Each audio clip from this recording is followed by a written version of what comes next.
The Hindu View of Life. S. Radhakrishnan. To my wife. Contents. Cover page. Dedication. I religious experience. Its nature and content.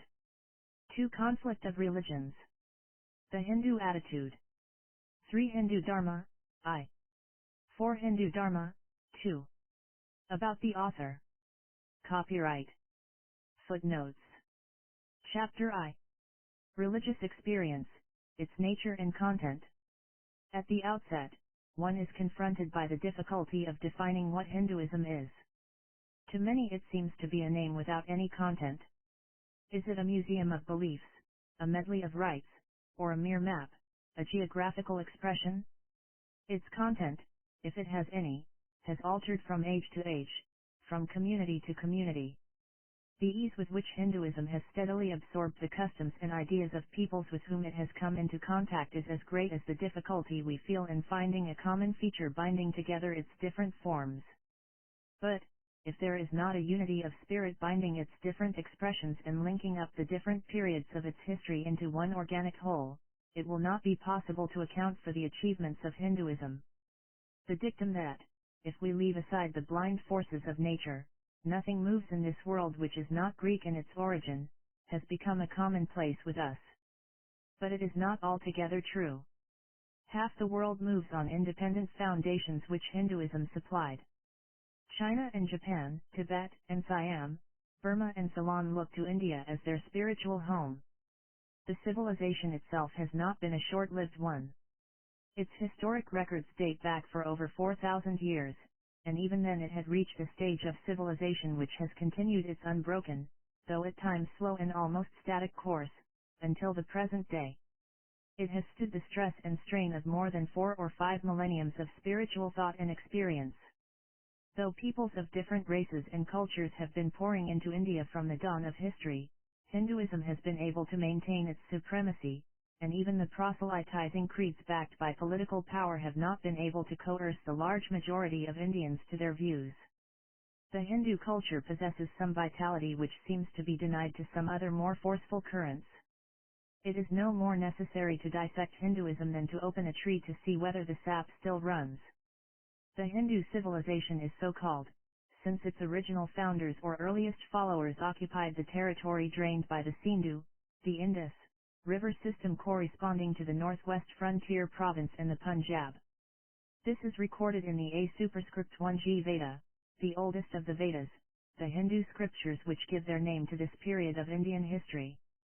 The people on the Indian side of the Sindhu were called Hindu by the Persian and the later Western invaders. From the Punjab, the civilization flowed over into the valley of the Ganges where it met with numerous cults of primitive tribes. In its southward march the Aryan culture got into touch with the Dravidian and ultimately dominated it, though undergoing some modification from its influence.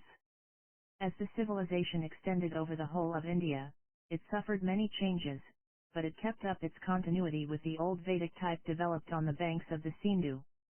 The term Ahindua had originally a territorial and not a creedal significance. It implied residence in a well-defined geographical area. Aboriginal tribes, savage and half-civilized people, the cultured Dravidians and the Vedic Aryans were all Hindus as they were the sons of the same mother. The Hindu thinkers reckoned with the striking fact that the men and women dwelling in India belonged to different communities, worshipped different gods, and practiced different rites. 1. As if this were not enough, outsiders have been pouring into the country from the beginning of its history, and some have made for themselves a home in India and thus increased the difficulty of the problem. How was Hindu society built up out of material so diverse, so little susceptible in many cases to assimilation, and scattered across a huge continent measuring nearly 2,000 miles from north to south and 1,800 miles from west to east? It cannot be denied that in a few centuries the spirit of cultural unity spread through a large part of the land, and racial stocks of varying levels of culture became steeped in a common atmosphere. The differences among the sects of the Hindus are more or less on the surface, and the Hindus as such remain a distinct cultural unit, with a common history, a common literature and a common civilization. Mr. Vincent Smith observes, India beyond all doubt possesses a deep underlying fundamental unity, far more profound than that produced either by geographical isolation or by political superiority. That unity transcends the innumerable diversities of blood, color, language, dress, manners, and Section A2 in this task of welding together heterogeneous elements and enabling them to live in peace and order. Hinduism has had to adopt her own measures with little or no historic wisdom to guide and support her. The world is now full of racial, cultural, and religious misunderstandings. We are groping in a timid and tentative way for some device which would save us from our suicidal conflicts. Perhaps the Hindu way of approach to the problem of religious conflicts may not be without its lessons for us. The Hindu attitude to religion is interesting. While fixed intellectual beliefs mark off one religion from another, Hinduism sets itself no such limits. Intellect is subordinated to intuition, dogma to experience, outer expression to inward realization. Religion is not the acceptance of academic abstractions or the celebration of ceremonies, but a kind of life or experience. It is insight into the nature of reality, dharana, or experience of reality, anubhava. This experience is not an emotional thrill, or a subjective fancy, but is the response of the whole personality, the integrated self to the central reality. Religion is a specific attitude of the self, itself and no other, though it is mixed up generally with intellectual views, aesthetic forms, and moral valuations. Religious experience is of a self-certifying character. It is svatasiddha. It carries its own credentials. But the religious seer is compelled to justify his inmost convictions in a way that satisfies the thought of the age. If there is not this intellectual confirmation, the seer's attitude is one of trust. Religion rests on faith in this sense of the term. The mechanical faith which depends on authority and wishes to enjoy the consolations of religion without the labor of being religious is quite different from the religious faith which has its roots in experience. Wesley asks, A. What is faith? A. And answers, A. Not an opinion nor any number of opinions put together, be they ever so true. It is the vision of the soul, that power by which spiritual things are apprehended, just as material things are apprehended by the physical senses. A blind belief in dogma is not the faith which saves. It is an unfortunate legacy of the course which Christian theology has followed in Europe that faith has come to connote a mechanical adherence to authority. If we take faith in the proper sense of trust or spiritual conviction, religion is faith or intuition. We call it faith simply because spiritual perception, like other kinds of perception, is liable to error and requires the testing processes of logical thought. But, like all perception, religious intuition is that which thought has to start from and to which it has to return. In order to be able to say that religious experience reveals reality, in order to be able to transform religious certitude into logical certainty, we are obliged to give an intellectual account of the experience. Hindu thought has no mistrust of reason. There can be no final breach between the two powers of the human mind, reason and intuition. Beliefs that foster and promote the spiritual life of the soul must be in accordance with the nature and the laws of the world of reality with which it is their aim to bring us into harmony. The chief sacred scriptures of the Hindus, the Vedas, register the intuitions of the perfected souls. Point 3 They are not so much dogmatic dicta as transcripts from life. They record the spiritual experiences of souls strongly endowed with the sense for reality. They are held to be authoritative on the ground that they express the experiences of the experts in the field of religion. If the utterances of the Vedas were uninformed by spiritual insight, they would have no claim to our belief. The truths revealed in the Vedas are capable of being re-experienced on compliance with ascertained conditions. We can discriminate between the genuine and the spurious in religious experience, not only by means of logic but also through life. By experimenting with different religious conceptions and relating them with the rest of our life, we can know the sound from the unsound. The Vedas bring together the different ways in which the religious-minded of that age experienced reality and describe the general principles of religious knowledge and growth. As the experiences themselves are of a varied character, so their records are many-sided, via vadamuksam, or a suggestive of many interpretations. Anakarvaseda M. Point 4. It is essential to every religion that its heritage should be treated as sacred. A society which puts a halo of sanctity round its tradition gains an inestimable advantage of power and permanence. The Vedic tradition became surrounded with sanctity, and so helped to transmit culture and ensure the continuity of civilization. The sacred scriptures make the life of the spirit real even to those who are incapable of insight. Men, in the rough and tumble of life with their problems and perplexities, sins, and sorrows, have no patience for balanced arguments or sustained meditation, but they want some formula or rule of life which they can accept as valid. Through it, they are inducted into a new way of life. A living tradition influences our inner faculties, humanizes our nature and lifts us to a higher level.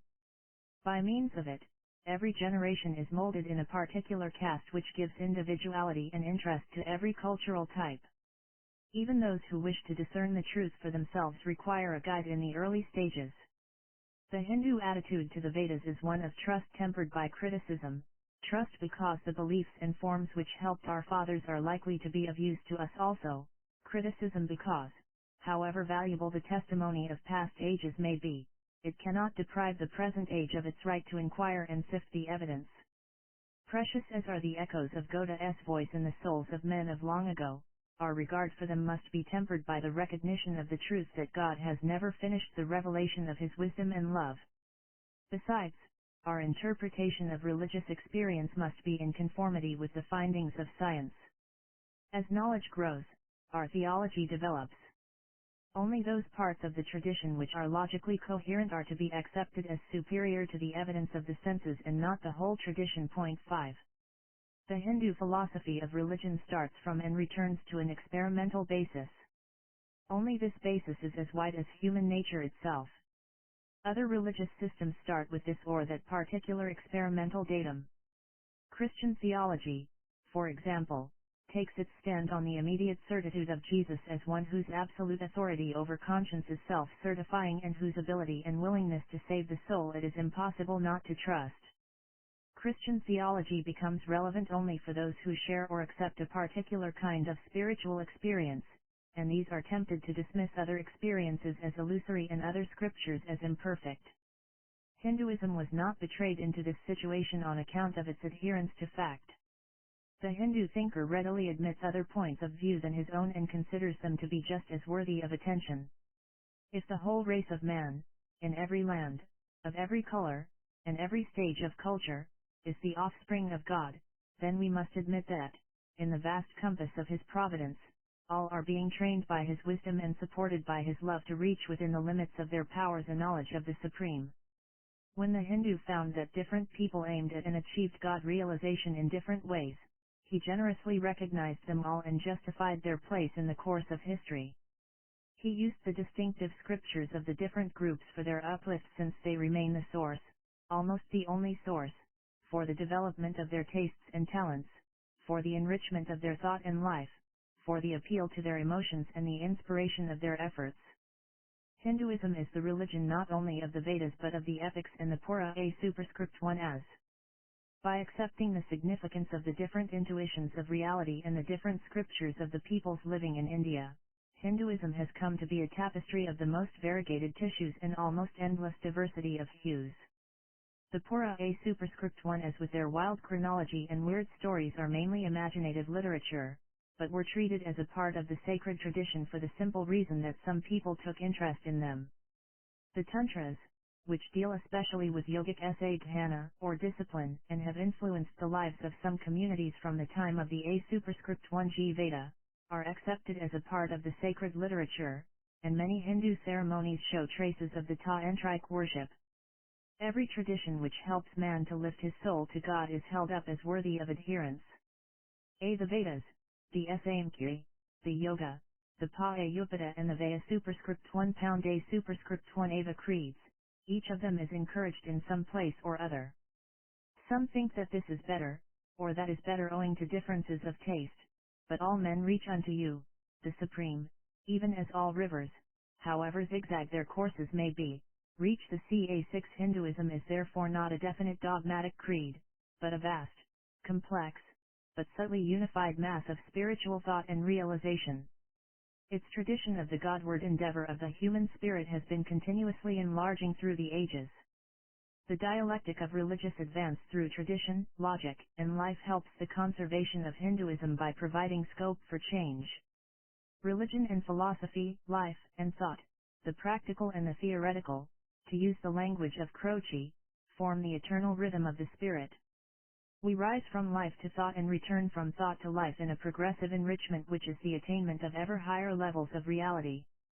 Tradition is something which is forever being worked out anew and recreated by the free activity of its followers. What is built forever is forever building. If a tradition does not grow, it only means that its followers have become spiritually dead.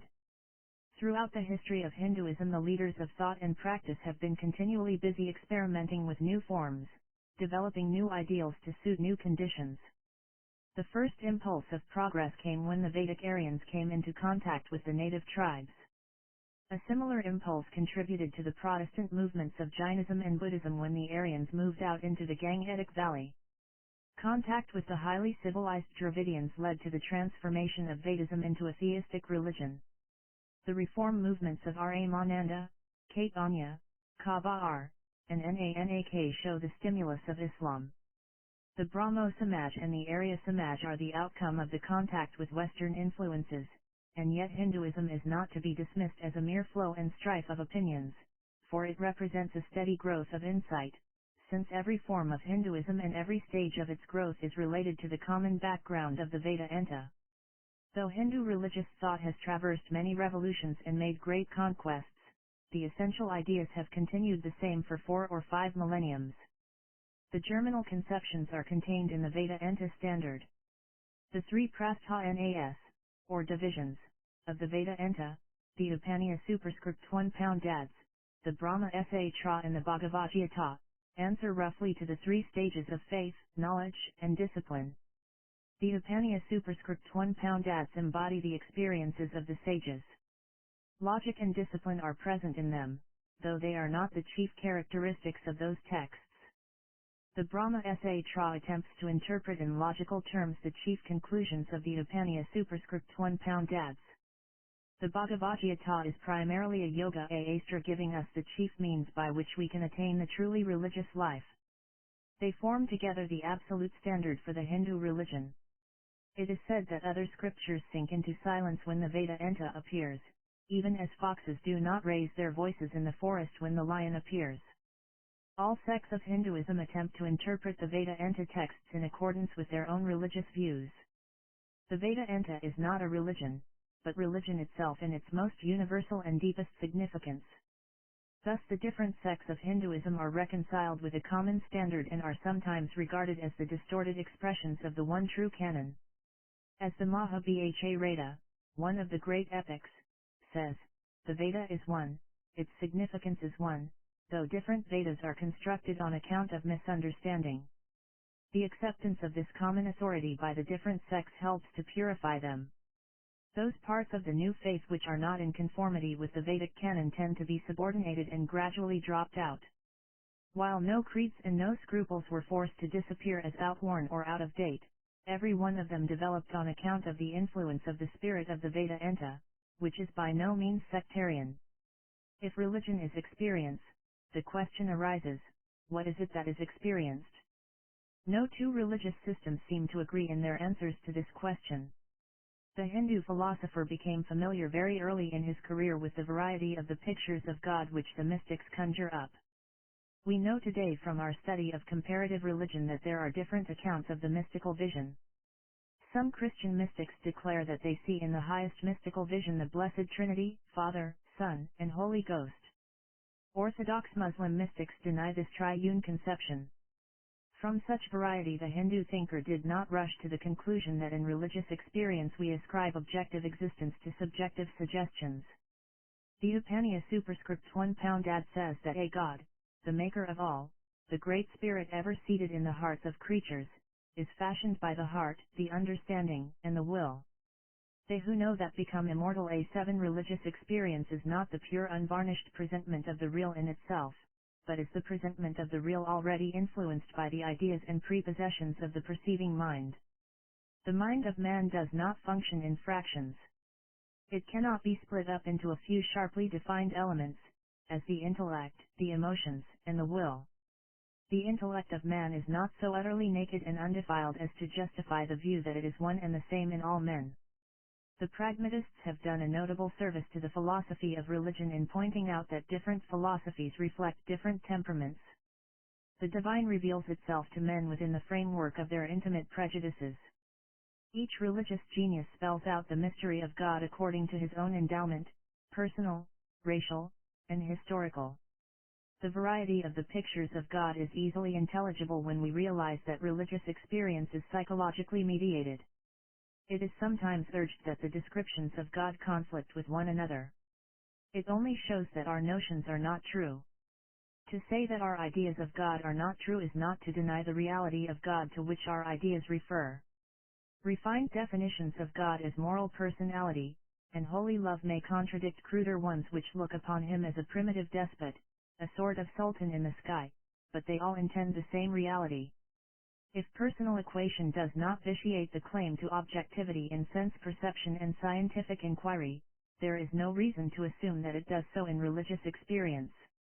The Hindu never doubted the reality of the one supreme universal spirit, however much the descriptions of it may fall short of its nature. Whatever the doctrinaires may say, the saints of God are anxious to affirm that much is hidden from their sight. God hides himself. It is a sound religious agnosticism which bids us hold our peace regarding the nature of the Supreme Spirit.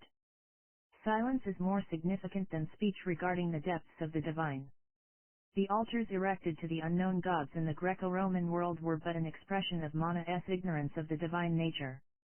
The sense of failure in Mana's quest for the unseen is symbolized by them. When asked to define the nature of God, the seer of the Upaniya superscript 1 dad sat silent, and when pressed to answer exclaimed that the absolute is silence. The mystery of the divine reality eludes the machinery of speech and symbol. The divine darkness that of which nothing can be saida, and such other expressions are used by the devout when they attempt to describe their consciousness of direct communion with God. The Hindu thinkers bring out the sense of the otherness of the divine by the use of negatives.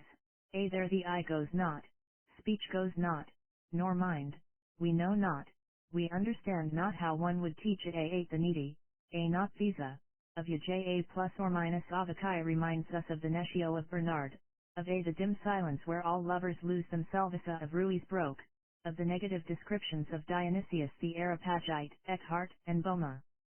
But the human mind finds it extremely difficult to resign itself to absolute silence or negative descriptions. Man is a talking animal. He insists on interpreting the religious mystery in terms of his own experience. The completely other, the absolutely unlimited, seems to be akin to the utterly indefinite. The human mind craves for something definite and limited and so uses its resources for bringing down the supreme to the region of the determined. We cannot think of God without using our imagination. The religious seer needs the help of the imagination to express his vision. Without a parable spake he not unto them. The highest category we can use is that of self-conscious personality. We are persons, Purua superscript 1 as, and God is perfect personality, Uttama Purua superscript 1 a. If we analyze the concept of personality, we find that it includes cognition, emotion, and will, and God is viewed as the supreme knower, the great lover, and the perfect will, Brahma, via superscript 1 a superscript 1 u, Eva. These are not three independent centers of consciousness, as popular theology represents, but three sides of one complex personality. The different pictures of God which prevailed in the country were affiliated to one or the other of this trinity. The soul of man is complex in character and so is the environment. The reactions of an infinite soul to an infinite environment cannot be limited to this or that formula. When we suffer from the pressure of the finite, we take refuge in the infinite. The finite presses on us at so many different points, and our different accounts of God are the outcome of this protean pressure. Such as men themselves are, such will God himself seem to them to be. Says the Cambridge Platonist, John Smith. The seers of the Upaniya superscript 1 ads were impressed by the unreality of the world, its fleeting and transitory character, and sought for the infinite real, the sat which would not roll away like the mists of Maya, or illusion. The sorrow and the suffering of the world cut into the soul of the Buddha and added a poignancy to his conviction of the unreality of finite things, and he found an escape from it in the eternal Dharma, or righteousness. The inversion of the moral values affected the Hebrew most, and he found relief in an omnipotent and just God, who would destroy the wicked and save the righteous. The Hebrew prophets and Muhammad were struck by the majesty and the unconditional binding force of the imperative of conscience. Since they were familiar with kingship as the source of all authority, they made the Supreme a Lord of Lords, a King of Kings. The Protestant Christians do not care so much for the inviolable dignity of the ethical imperative as for the essential benignity and beneficence of the Supreme.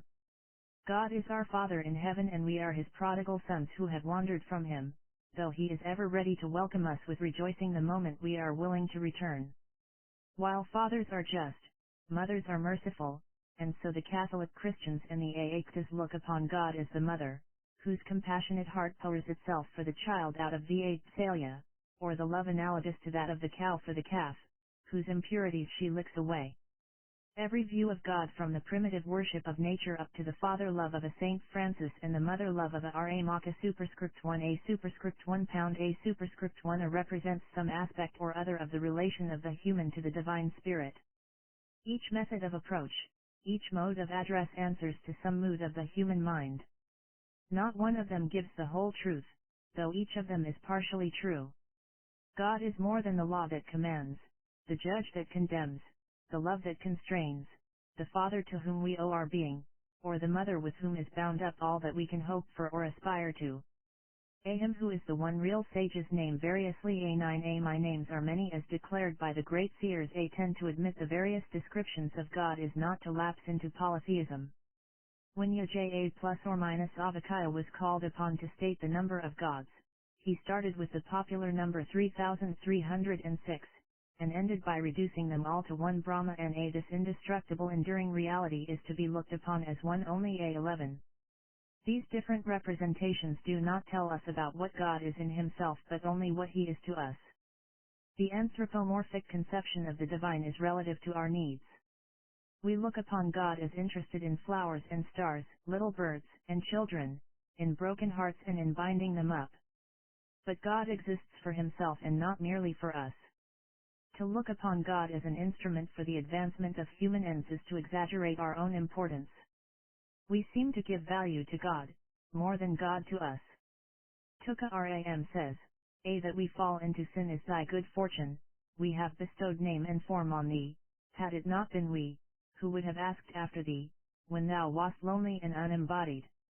It is the darkness that makes the light shine, the setting that gives luster to the gem.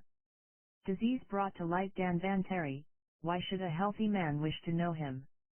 It is poison that confers its value on nectar. Gold and brass are high or low compared with each other. Tuka says, know this, O God, that because we exist, Godhead has been conferred on you. A12 What constitutes existence for others is not what constitutes existence for oneself. Every attempt at solving the problem of the ultimate basis of existence from a religious point of view has come to admit an absolute or God. Rationalistic logic and mystic contemplation favor as a rule the former conception, while ethical theism is disposed to the latter. It has been so in Hindu thought from the age of the Upaniya superscript 1 pound adds till the present day.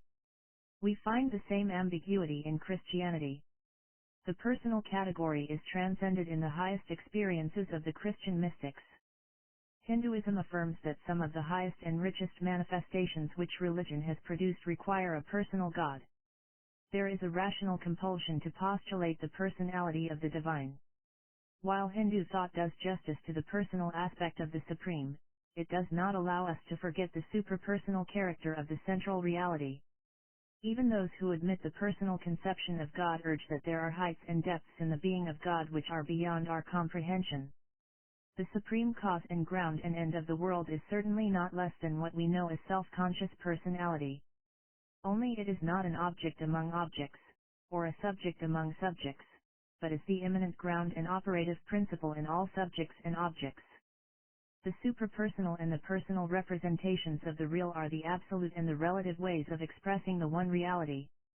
When we emphasize the nature of reality in itself we get the absolute Brahma when we emphasize its relation to us we get the personal Bhagava and point 13. Hindu thought believes in the evolution of our knowledge of God.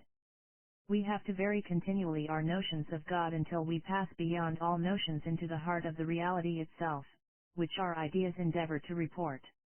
Hinduism does not distinguish ideas of God as true and false, adopting one particular idea as the standard for the whole human race.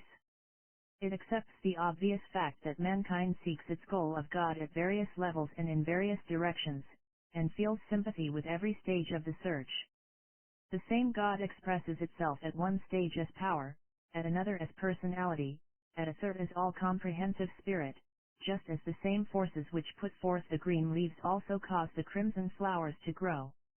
We do not say that the crimson flowers are all the truth and the green leaves are all false. Hinduism accepts all religious notions as facts and arranges them in the order of their more or less intrinsic significance. The bewildering polytheism of the masses and the uncompromising monotheism of the classes are for the Hindu the expressions of one and the same force at different levels. Hinduism insists on our working steadily upwards and improving our knowledge of God. The worshippers of the Absolute are the highest in rank, second to them are the worshippers of the personal God, then come the worshippers of the incarnations like Rama, Ka superscript 1a superscript 1a superscript 1a, Buddha. Below them are those who worship ancestors, deities, and sages, and lowest of all are the worshippers of the petty forces and spirits. Again, the deities of some men are in water, i.e. bathing places, those of the more advanced are in the heavens, those of the children, in religion, are in images of wood and stone, but the sage finds his God in his deeper self. The man of action finds his God in fire, the man of feeling in the heart, and the feeble-minded in the idol, but the strong in spirit find God everywhere. The seers see the supreme in the self, and not in images. It is, however, unfortunately the case that the majority of the Hindus do not insist on this graduated scale but acquiesce in admittedly unsatisfactory conceptions of God. The cultivated tolerate popular notions as inadequate signs and shadows of the incomprehensible, but the people at large believe them to be justified and authorized. It is true that the thinking Hindu desires to escape from the confusion of the gods into the silence of the Supreme, but the crowd still stands gazing at the heavens. In the name of toleration we have carefully protected superstitious rites and customs. Even those who have a clear perception of religious values indulge in practices which are inconsistent with their professions on the comfortable assumption that superiority should not breed want of sympathy for those who are not up to the mark. There has not been in recent times any serious and systematic endeavor to raise the mental level of the masses and place the whole Hindu population on a higher spiritual plane. It is necessary for the Hindu leaders to hold aloft the highest conception of God and work steadily on the minds of the worshippers so as to effect an improvement in their conceptions. The temples, shrines, and sanctuaries with which the whole land is covered may be used not only as places of prayer and altars of worship, but as seats of learning and schools of thought which can undertake the spiritual direction of the Hindus. Chapter 2. Conflict of Religions, the Hindu Attitude. Students of mysticism are impressed by the universality of the mystic experience, though the differences in the formulations of it are by no means unimportant. The mystics of the world, whether Hindu, Christian, or Muslim, belong to the same brotherhood and have a striking family likeness. Miss Evelyn Underhill writes, though mystical theologies of the East and the West differ widely, though the ideal of life which they hold out to the soul differ yet in the experience of the saint this conflict is seen to be transcended. When the love of God is reached, divergencies become impossible, for the soul has passed beyond the sphere of the manifold and is immersed in the one reality. One judged by the characteristic religious experience, St. John and St. Paul have not any material advantage over Plotinus and a superscript 1 Kara. One cannot honestly say, observes Miss Underhill, that there is any wide difference between the Brahmin, the Sufi or the Christian mystics at their best. To a hostile critic of mysticism, Hermann, the German theologian, endorses this view from his own standpoint. Regarding Christian mystics he remarks, whenever the religious feeling in them soars to its highest flights, then they are torn loose from Christ and float away in precisely the same realm with the non-Christian mystics of all ages. 3 Again, Augustine wrote a work of 15 books on the Trinity, yet when he stood with his mother at the window of the house at Ostia and sought to express the profound sense he felt of being in the grasp of God, he spoke not of the Trinity, but of the one God in whose presence the soul is lifted above itself and above all words and signs. A4. It matters not whether the seer who has the insight has dreamed his way to the truth in the shadow of the temple or the tabernacle, the church, or the mosque. Those who have seen the radiant vision of the divine protest against the exaggerated importance attached to outward forms. They speak a language which unites all worshippers as surely as the dogmas of the doctors divide. The true seer is gifted with a universality of outlook, and a certain sensitiveness to the impulses and emotions which dominate the rich and varied human nature. He whose consciousness is anchored in God cannot deny any expression of life as utterly erroneous. He is convinced of the inexhaustibility of the nature of God and the infinite number of its possible manifestations. The intellectual representations of the religious mystery are relative and symbolic. As Plato would say, our accounts of God are likely stories, but all the same legendary. Not one of them is full and final. We are like little children on the seashore trying to fill our shells with water from the sea. While we cannot exhaust the waters of the deep by means of our shells, every drop that we attempt to gather into our tiny shells is a part of the authentic waters. Our intellectual representations differ simply because they bring out different facets of the one central reality. From the Arsis, or seers, of the Upaniya superscript 1 pound adds down to Tagore and Gandhi, the Hindu has acknowledged that truth wears vestures of many colors and speaks in strange tongues. The mystics of other denominations have also testified to this. Boma says, consider the birds in our forests, they praise God each in his own way, in diverse tones and fashions. Think your God is vexed by this diversity and desires to silence discordant voices? All the forms of being are dear to the infinite being himself. A look at this Sufi utterance in the translation of Professor Brown of Cambridge. Beaker or flagon, or bowl, or jar. Clumsy or slender, coarse, or fine. However the potter may make or mar. All were made to contain the wine. Should we seek this one or that one shun? When the wine which gives them their worth is one. Bearing in mind this great truth, Hinduism developed an attitude of comprehensive charity instead of a fanatic faith in an inflexible creed. It accepted the multiplicity of aboriginal gods and others which originated, most of them, outside the Aryan tradition, and justified them all. It brought together into one whole all believers in God. Many sects professing many different beliefs live within the Hindu fold. Heresy hunting, the favorite game of many religions, is singularly absent from Hinduism. Hinduism is wholly free from the strange obsession of some faiths that the acceptance of a particular religious metaphysic is necessary for salvation, and non-acceptance thereof is a heinous sin meriting eternal punishment in hell. Here and there outbursts of sectarian fanaticism are found recorded in the literature of the Hindus, which indicate the first effects of the conflicts of the different groups brought together into the one fold, but the main note of Hinduism is one of respect and goodwill for other creeds. When a worshipper of Vaya superscript 1 pound A superscript 1 U had a feeling in his heart against a worshipper of A Eva and he bowed before the image of Vaya superscript 1 pound A superscript 1 U, the face of the image divided itself in half and A Eva appeared on one side and Vaya superscript 1 pound A superscript 1 U on the other, and the two smiling as one face on the bigoted worshipper told him that Vaya superscript 1 pound A superscript 1 U and A Eva were one. The story is significant. In a sense, Hinduism may be regarded as the first example in the world of a missionary religion. Only its missionary spirit is different from that associated with the proselytizing creeds. It did not regard it as its mission to convert humanity to any one opinion. For what counts is conduct and not belief. Worshippers of different gods and followers of different rites were taken into the Hindu fold.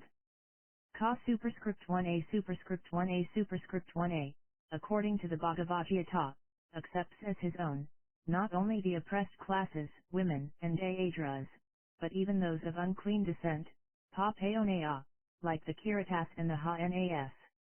The ancient practice of Vritayas Toma, described fully in the Tanda Brahma A superscript 1a, shows that not only individuals but whole tribes were absorbed into Hinduism.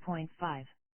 When in the hour of their triumph the Aryans made up with their dangerous though vanquished rivals, they did not sneer at their relatively crude cults.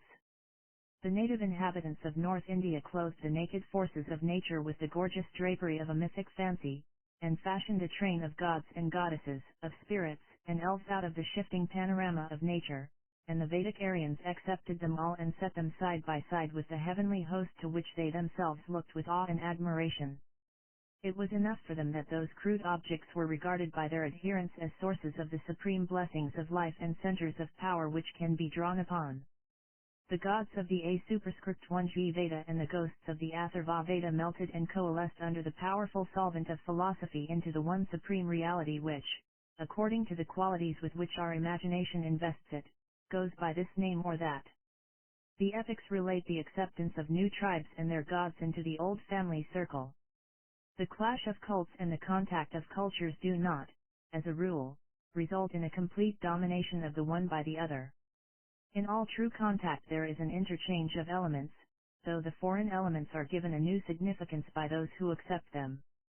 The emotional attitudes attached to the old forms are transferred to the new which is fitted into the background of the old. Many tribes and races had mystic animals, and when the tribes entered the Hindu society the animals which followed them were made vehicles and companions of gods. One of them is mounted on the peacock, another on the swan, a third is carried by the bull, and a fourth by the goat. The enlistment of Hanuman, the monkey general, in the service of Rama signifies the meeting point of early nature worship and later theism. The dancing of Ka superscript 1a superscript 1a superscript 1a on Kalaya's head represents the subordination, if not the displacement, of serpent worship. Rama's breaking of the bow of Eva signifies the conflict between the Vedic ideal and the cult of Eva, who soon became the god of the south. Daka superscript 1 pound Ia superscript 1a Murti. There are other stories in the epic literature indicating the reconciliation of the Vedic and the non-Vedic faiths. The heroized ancestors, the local saints, the planetary influences and the tribal gods were admitted into the Hindu pantheon, though they were all subordinated to the one supreme reality of which they were regarded as aspects. The polytheism was organized in a monistic way. Only it was not a rigid monotheism enjoining on its adherents the most complete intolerance for those holding a different view. It need not be thought that the Aryan was always the superior force. There are occasions when the Aryan yielded to the non-Aryan, and rightly too. The epics relate the manner in which the different non-Aryan gods asserted their supremacy over the Aryan ones. Ka superscript 1a superscript 1a superscript 1a's struggle with Indra, the prince of the Vedic gods, is one instance. The rise of the cult of Eva is another. When Daka superscript 1 copyright A, the protagonist of the sacrificial cult, conceives a violent feud against Eva, there is disaffection in his own home, for his daughter Aati, who has become the embodiment of womanly piety and devotion, has developed an ardent love for Eva. The Vedic culture, which resembles that of the Homeric Greeks or the Celtic Irish at the beginning of the Christian era, or that of the pre-Christian Teutons and Slavs, becomes transformed in the epics into the Hindu culture through the influence of the Dravidians. The Aryan idea of worship during the earliest period was to call on the Father Sky or some other shining one to look on from high on the sacrificer, and receive from him the offerings of fat or flesh, cakes and drink. But soon Puja or worship takes the place of Homa or sacrifice. Image worship, which was a striking feature of the Dravidian faith, was accepted by the Aryans. The ideals of vegetarianism and nonviolence, Ahia superscript 1sa, also developed. The Vedic tradition was dominated by the Agamic, and today Hindu culture shows the influence of the Agamas, the sacred scriptures of the Jains, as much as that of the Vedas. The Aryan and the Dravidian do not exist side by side in Hinduism, but are worked up into a distinctive cultural pattern which is more an emergent than a resultant. The history of the Hindu religious development shows occasionally the friction between the two strains of the Vedas and the Agamas, though they are sufficiently harmonized. When conceived in a large historical spirit, Hinduism becomes a slow growth across the centuries, incorporating all the good and true things as well as much that is evil and erroneous, though a constant endeavor, which is not always successful, is kept up to throw out the unsatisfactory elements. Hinduism has the large comprehensive unity of a living organism with a fixed orientation. The Upaniya superscript 1 pound asks us to remember the real who is one, who is indistinguishable through class or color, and who by his varied forces provides as is necessary for the needs of each class and of all. When once the cults are taken into Hinduism, alteration sets in as the result of the influence of the higher thought. The Hindu method of religious reform is essentially democratic. It allows each group to get to the truth through its own tradition by means of discipline of mind and morals. Each group has its own historic tradition, and assimilation of it is the condition of its growth of spirit. Even the savage clings to his superstitions obstinately and faithfully. For him his views are life forces, though they may seem to us no more than childish fancies. To shatter the superstitions of the savage is to destroy his morality, his social code and mental peace. Religious rites and social institutions, whatever they may be, issue out of experiences that may be hundreds of years old. As the Hindu inquirer cast his eyes over the manifold variety of the faiths which prevailed in his world, he saw that they were all conditioned by the social structure in which their followers lived. History has made them what they are, and they cannot be made different all of a sudden. Besides, Goda's gracious purpose includes the whole of the human race. Every community has inalienable rights which others should respect. No type can come into existence in which God does not live. Robert Burns truly says, and yet the light that led astray was light from heaven. To despise other people's gods is to despise them, for they and their gods are adapted to each other. The Hindu took up the gods of even the savage and the uncivilized and set them on equal thrones to his own. The right way to refine the crude beliefs of any group is to alter the bias of mind. For the view of God an individual stresses depends on the kind of man he is. The temperament and the training of the individual as well as the influence of the environment determine to a large extent the character of his religious opinions. Any defect in Oni's nature or one-sidedness in Oni's experience is inevitably reflected in the view the individual adopts with regard to the religious reality. Oni's knowledge of God is limited by Oni's capacity to understand him.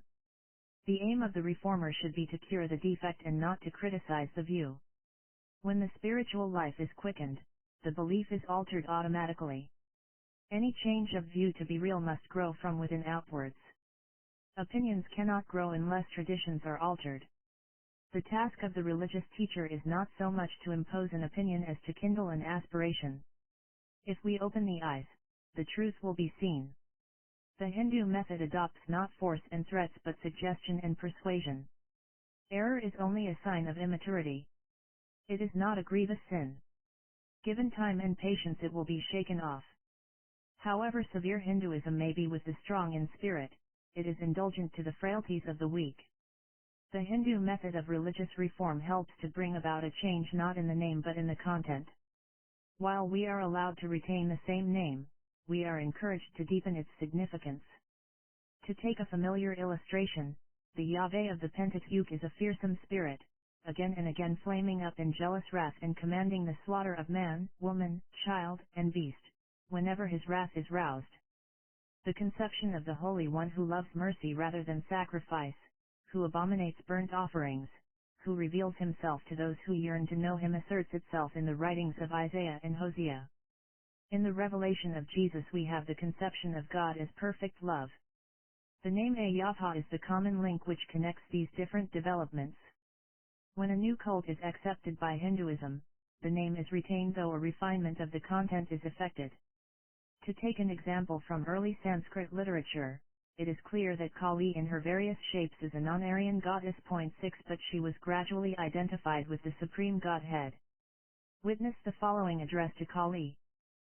Thou, O Goddess, O auspicious remover of the distresses of those who turn to thee for refuge, art not to be known by speech, mind, and intellect. None indeed is able to praise thee by words. O Goddess, having Brahman as thy personal form, O Mother of the universe, we repeatedly salute thee, full of compassion. The work of creation, maintenance, and absorption is a mere wave of thy sportive pleasure. Thou art able to create the whole in a moment. Salutation to thee, O all-powerful Goddess! Although devoid of attributes and form, although standing outside of objective existence, although beyond the range of the senses, although one and whole and without a second and all-pervading, yet assuming a form possessed of attributes for the well-being of devotees, thou givest them the highest good. We salute thee, O Goddess, in whom all the three conditions of existence become manifest. Similarly, Ka superscript 1a superscript 1a superscript 1a becomes the highest Godhead in the Bhagavad Gita, whatever his past origin may have been. When the pupil approaches his religious teacher for guidance, the teacher asks the pupil about his favorite god, Ia superscript 1a superscript 1 Adavata, for every man has a right to choose that form of belief and worship which most appeals to him. The teacher tells the pupil that his idea is a concrete representation of what is abstract, and leads him gradually to an appreciation of the absolute intended by it. Suppose a Christian approaches a Hindu teacher for spiritual guidance.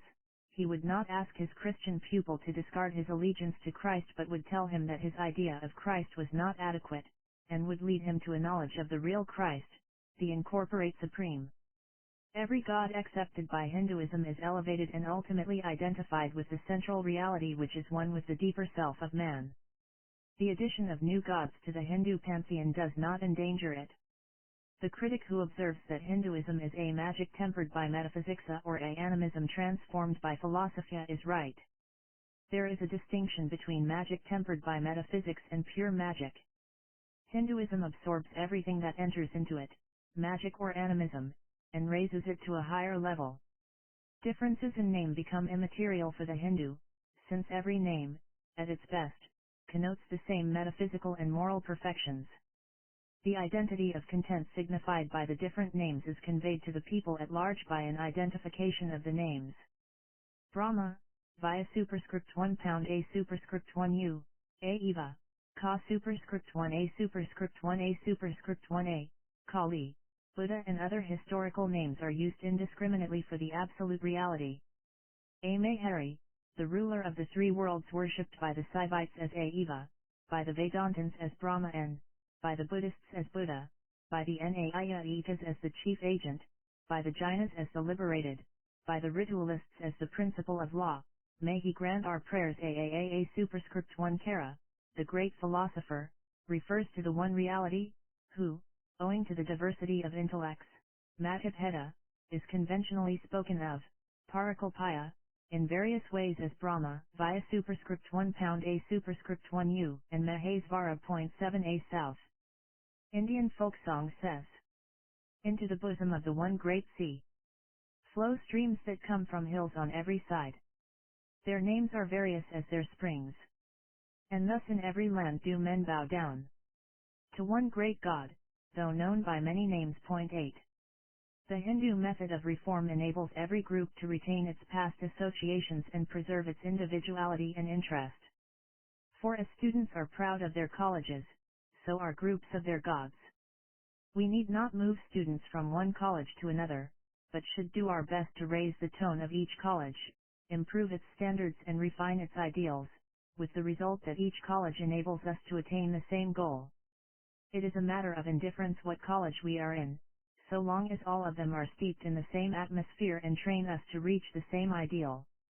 Of course there will be fanatics with narrow patriotism holding up Balliol as the best or Magdalene as modern, but to the impartial spectator the different colleges do not seem to be horizontal levels one higher than the other, but only vertical pathways leading to the same summit.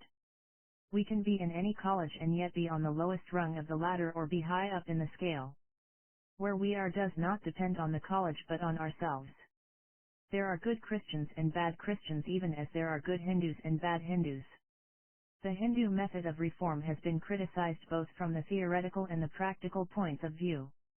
Professor Clement Webb writes, with its traditions of periodically repeated incarnations of the deity in the most diverse forms, its ready acceptance of any and every local divinity or founder of a sect or ascetic devotee as a manifestation of God, its tolerance of symbols and legends of all kinds, however repulsive or obscene, by the side of the most exalted flights of world-renouncing mysticism, it could perhaps more easily than any other faith develop, without loss of continuity with its past, into a universal religion which would see in every creed a form, suited to some particular group or individual, of the universal aspiration after one eternal reality, to whose true being the infinitely various shapes in which it reveals itself to, or conceals itself from men are all alike and different. A9 While this statement represents the general tendency of the Hindu faith, it is not altogether fair to it when it suggests that for Hinduism there is nothing to choose between one revelation and another.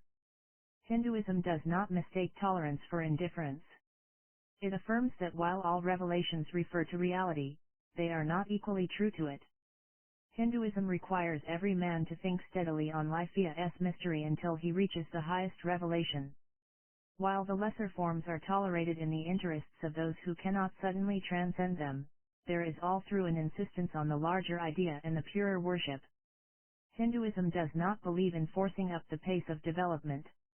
When we give our higher experiences to those who cannot understand them, we are in the position of those who can see and who impart the visual impressions to those born blind. Unless we open their spiritual eyes, they cannot see what the seers relate.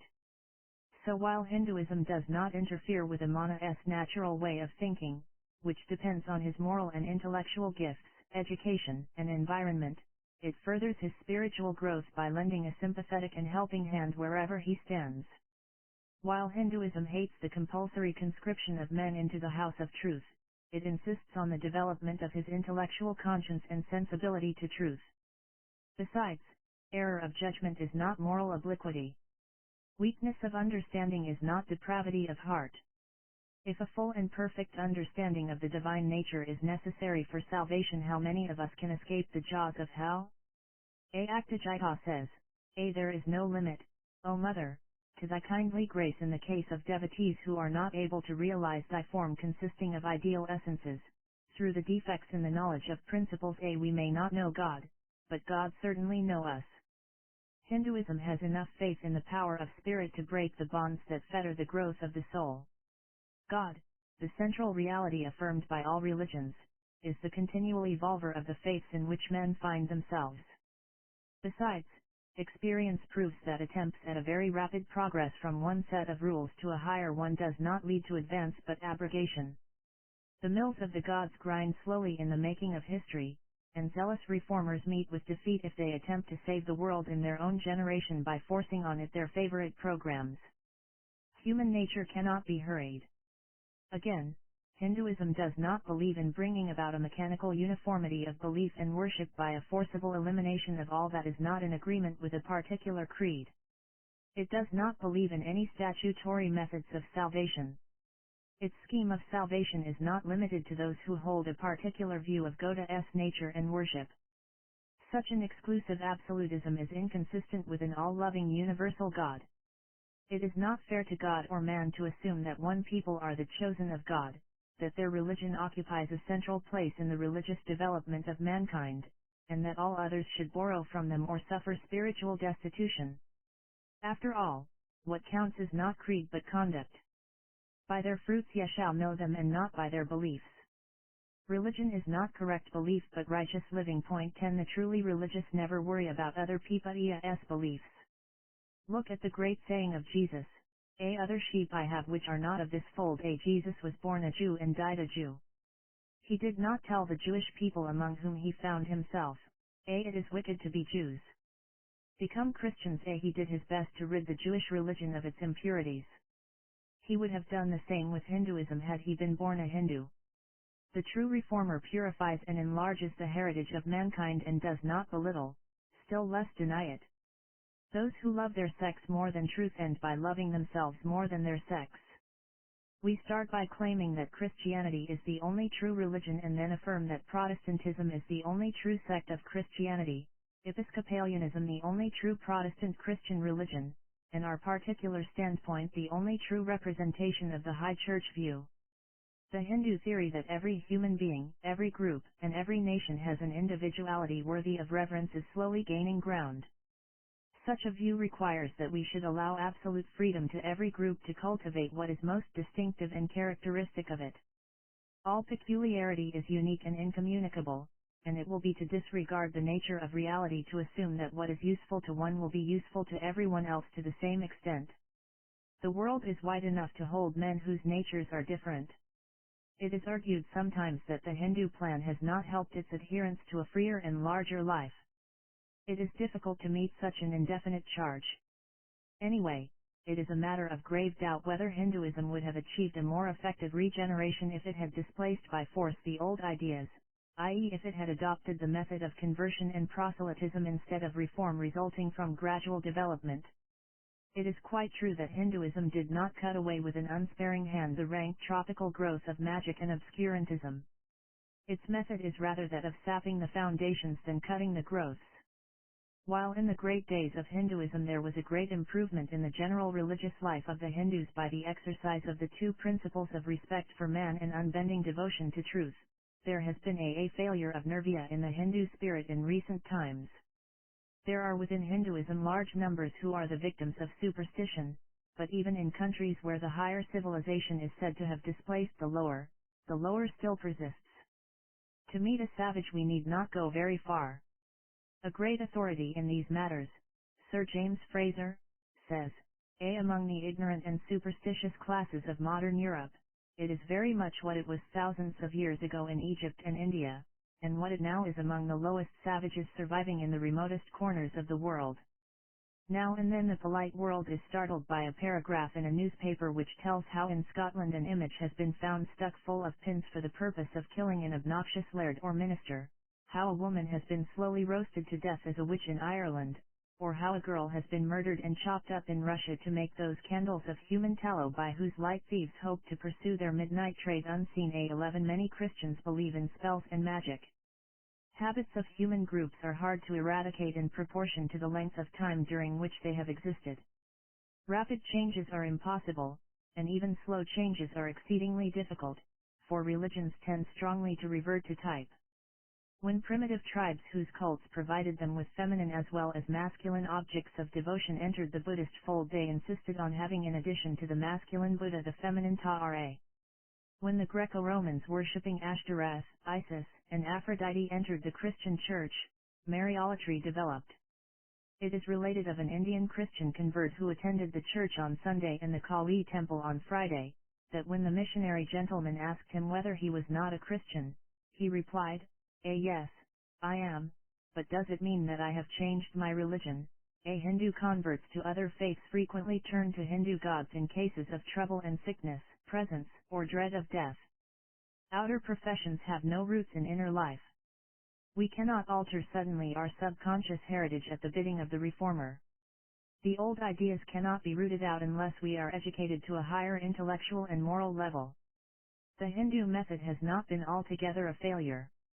There has been progress all round, though there is still room for considerable improvement. In spite of the fact that Hinduism has no common creed and its worship no fixed form, it has bound together multitudinous sects and devotions into a common scheme. In the census report for 1911 Mr. Burns observes, the general result of my inquiries is that the great majority of Hindus have a firm belief in one supreme God, Bhagava N. Paramiyavara, Isvara, or Narayana. 12 Regarding the spread of Hindu ideas and ideals, Sir Herbert Risley says, these ideas are not the monopoly of the learned, they are shared in great measure by the man in the street. If you talk to a fairly intelligent Hindu peasant about the Paramatma, Karma, Maya, Muddy, and so forth, you will find as soon as he has got over his surprise at your interest in such matters that the terms are familiar to him, and that he has formed a rough working theory of their bearing on his own future. 13 There is an inner cohesion among the Hindus from the Himalayas to Cape Comorin. The work of assimilating the rawest recruits of the hill tribes and other half-civilized hordes has been a slow one and by no means thorough. Among Hindus are counted many professing crude beliefs and submerged thoughts which the civilization has not had time to eradicate. During the last few centuries Hinduism has not been faithful to its ideals, and the task of the uplift of the uncivilized has been sadly neglected. Hinduism does not support the sophism that is often alleged that to coerce a man to have the right view is as legitimate as to save one by violence from committing suicide in a fit of delirium. The intolerance of narrow monotheism is written in letters of blood across the history of man from the time when first the tribes of Israel burst into the land of Canaan. The worshippers of the one jealous God are egged on to aggressive wars against people of alien cults. They invoke divine sanction for the cruelties inflicted on the conquered. The spirit of old Israel is inherited by Christianity and Islam, and it might not be unreasonable to suggest that it would have been better for Western civilization if Greece had molded it on this question rather than Palestine. Wars of religion, which are the outcome of fanaticism that prompts and justifies the extermination of aliens of different creeds, were practically unknown in Hindu India. Of course, here and there were outbursts of fanaticism, but Hinduism as a rule never encouraged persecution for unbelief. Its record has been a clean one, relatively speaking. It has been able to hold together in peace many and varied communities of men. Buddhism, which counts among its followers nearly a fifth of the human race, has always respected other faiths and never tried to supplant them by force. One of the earliest Buddhist books relates that Buddha condemned the tendency prevalent among the religious disputants of his day, to make a display of their own doctrines and damn those of others. 14 Buddha asks his followers to avoid all discussions which are likely to stir up discontent among the different sects. Religious toleration is the theme of one of Aoka's rock edicts.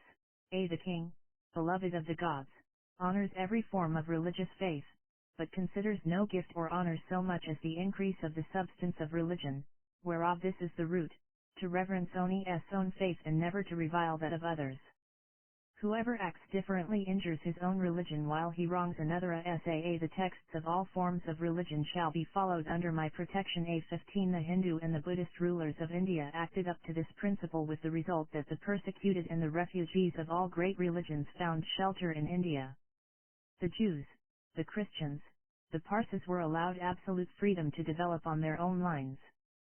Yuan Kuang reports that at the great festival of Prayagya, King Hara superscript 1 pound dedicated on the first day a statue to the Buddha, another to the sun, the favorite deity of his father, on the second, and to Eva on the third. The famous Kottayam plates of Sta superscript 1 Uravi, 9th century AD, and the Cochin plates of Vijay Aragata bear eloquent testimony to the fact that the Hindu kings not only tolerated Christianity but granted special concessions to the professors of that faith. More recently, the Hindu prince of Mysore made a gift to the rebuilding of the Christian church in his state. Today the world has become a much smaller place, thanks to the adventures and miracles of science. Foreign nations have become our next-door neighbors. Mingling of populations is bringing about an interchange of thought. We are slowly realizing that the world is a single cooperative group. Other religions have become forces with which we have to reckon, and we are seeking for ways and means by which we can live together in peace and harmony. We cannot have religious unity and peace so long as we assert that we are in possession of the light and all others are groping in the darkness. That very assertion is a challenge to a fight. The political ideal of the world is not so much a single empire with a homogeneous civilization and a single communal will, but a brotherhood of free nations differing profoundly in life and mind, habits, and institutions, existing side by side in peace and order, harmony, and cooperation, and each contributing to the world its own unique and specific best, which is irreducible to the terms of the others. The cosmopolitanism of the 18th century and the nationalism of the 19th are combined in our ideal of a world commonwealth, which allows every branch of the human family to find freedom, security, and self-realization in the larger life of mankind. I see no hope for the religious future of the world, if this ideal is not extended to the religious sphere also. When two or three different systems claim that they contain the revelation of the very core and center of truth and the acceptance of it is the exclusive pathway to heaven, conflicts are inevitable. In such conflicts one religion will not allow others to steal a march over it, and no one can gain ascendancy until the world is reduced to dust and ashes. To obliterate every other religion than Oni's own is a sort of Bolshevism in religion which we must try to prevent. We can do so only if we accept something like the Hindu solution, which seeks the unity of religion not in a common creed but in a common quest. Let us believe in a unity of spirit and not of organization, a unity which secures ample liberty not only for every individual but for every type of organized life which has proved itself effective. For almost all historical forms of life and thought can claim the sanction of experience and so the authority of God. The world would be a much poorer thing if one creed absorbed the rest. God wills a rich harmony and not a colorless uniformity. The comprehensive and synthetic spirit of Hinduism has made it a mighty forest with 1,000 waving arms, each fulfilling its function and all directed by the Spirit of God. Each thing in its place and all associated in the divine concert making with their various voices and even dissonances. As Heraclitus would say, the most exquisite harmony should be our ideal. That the Hindu solution of the problem of the conflict of religions is likely to be accepted in the future seems to me to be fairly certain. The spirit of democracy, with its immense faith in the freedom to choose Oni's ends and direct Oni's course in the effort to realize them, makes for it. Nothing is good which is not self-chosen, no determination is valuable which is not self-determination.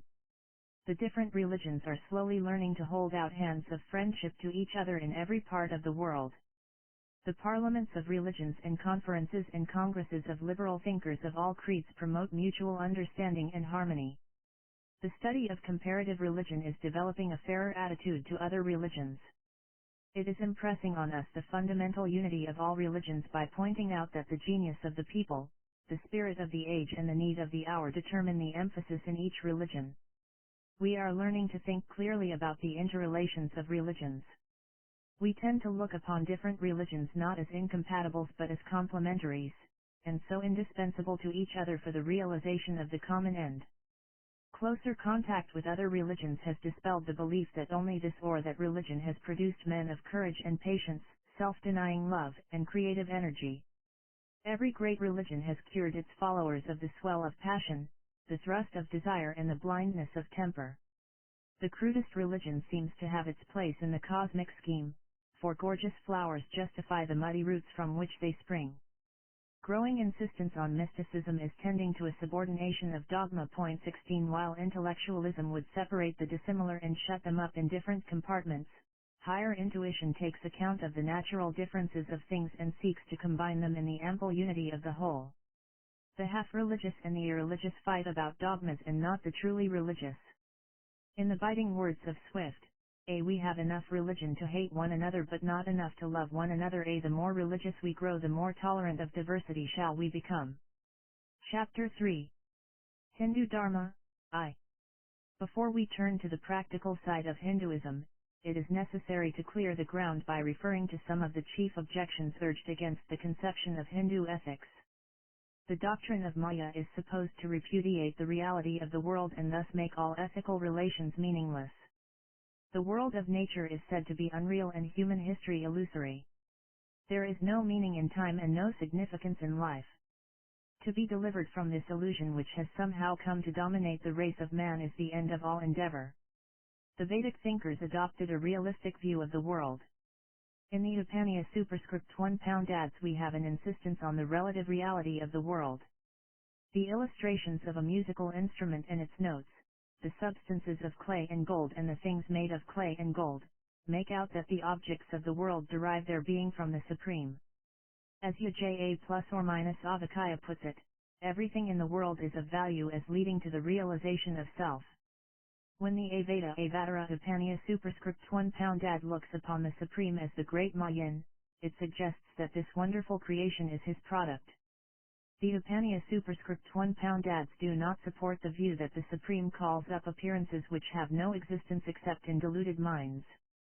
The different theistic systems adopted by the large majority of the Hindus do not advocate the doctrine of Maya. The theory is held by Aa superscript 1 Kara, who is regarded often as representing the standard type of Hindu thought. It is quite true that Aa superscript 1 Kara regards the world as Maya and urges several reasons in support of his thesis.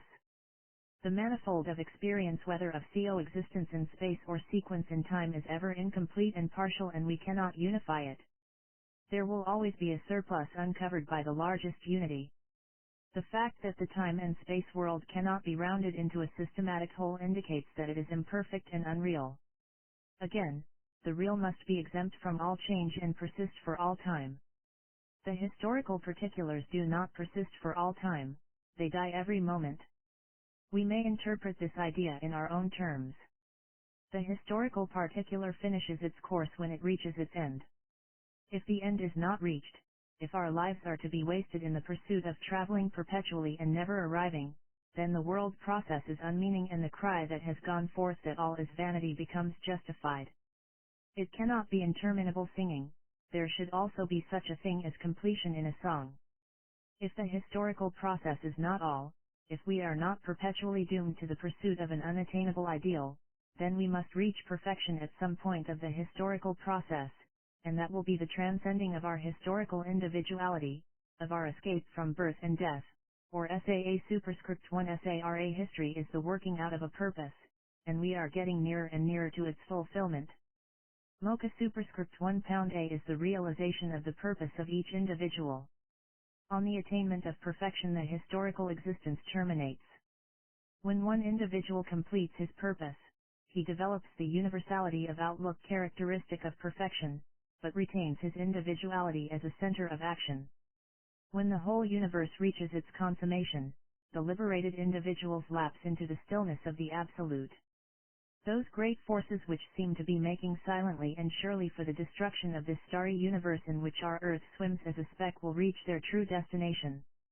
The world fulfills itself by self-destruction. Einstein's theory of relativity with its assumption that the spatio-temporal system is limited and measurable is not unfavorable to such a dissolution of the world. But this does not take away from the free being of God who is omnipotent or infinite possibility. The curtain will drop on this world, but another possibility, another plot, another drama may commence and go on for ages.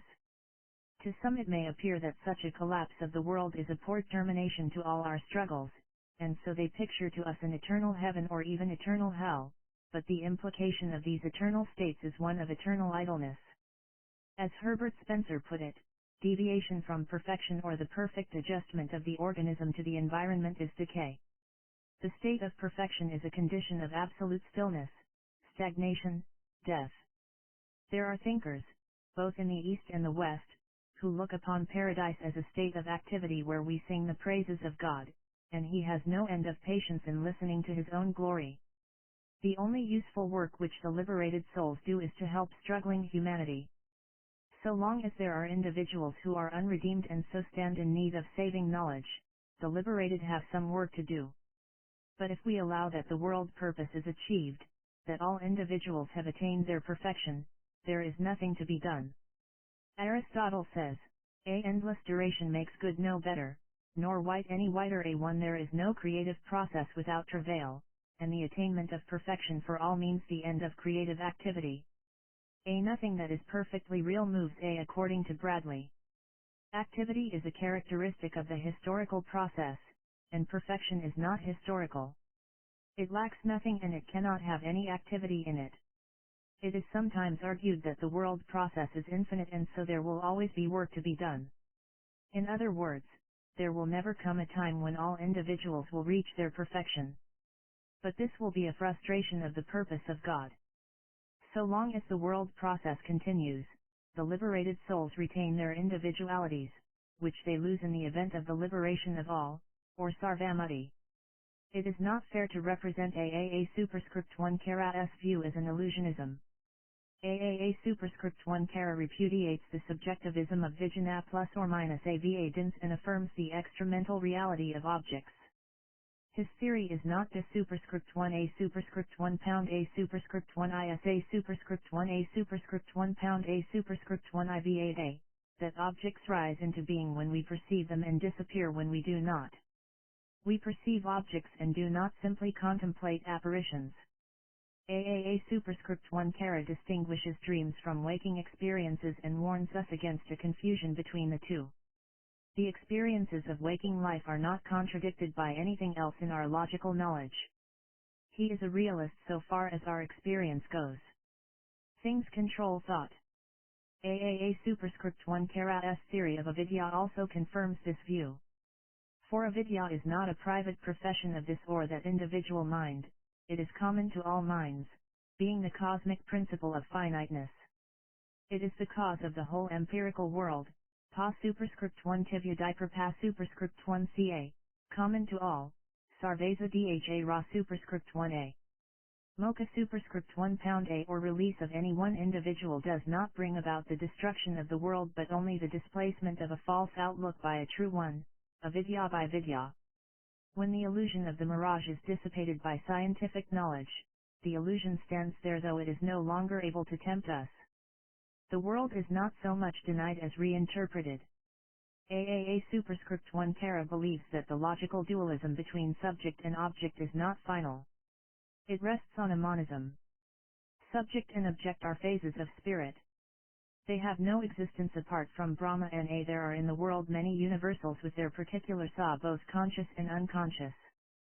All these universals in their graduated series are included and comprehended in one great universal, that is, Brahma N. As a mass of intelligence A2AAA superscript 1 Kara does not assert an identity between God and the world but only denies the independence of the world.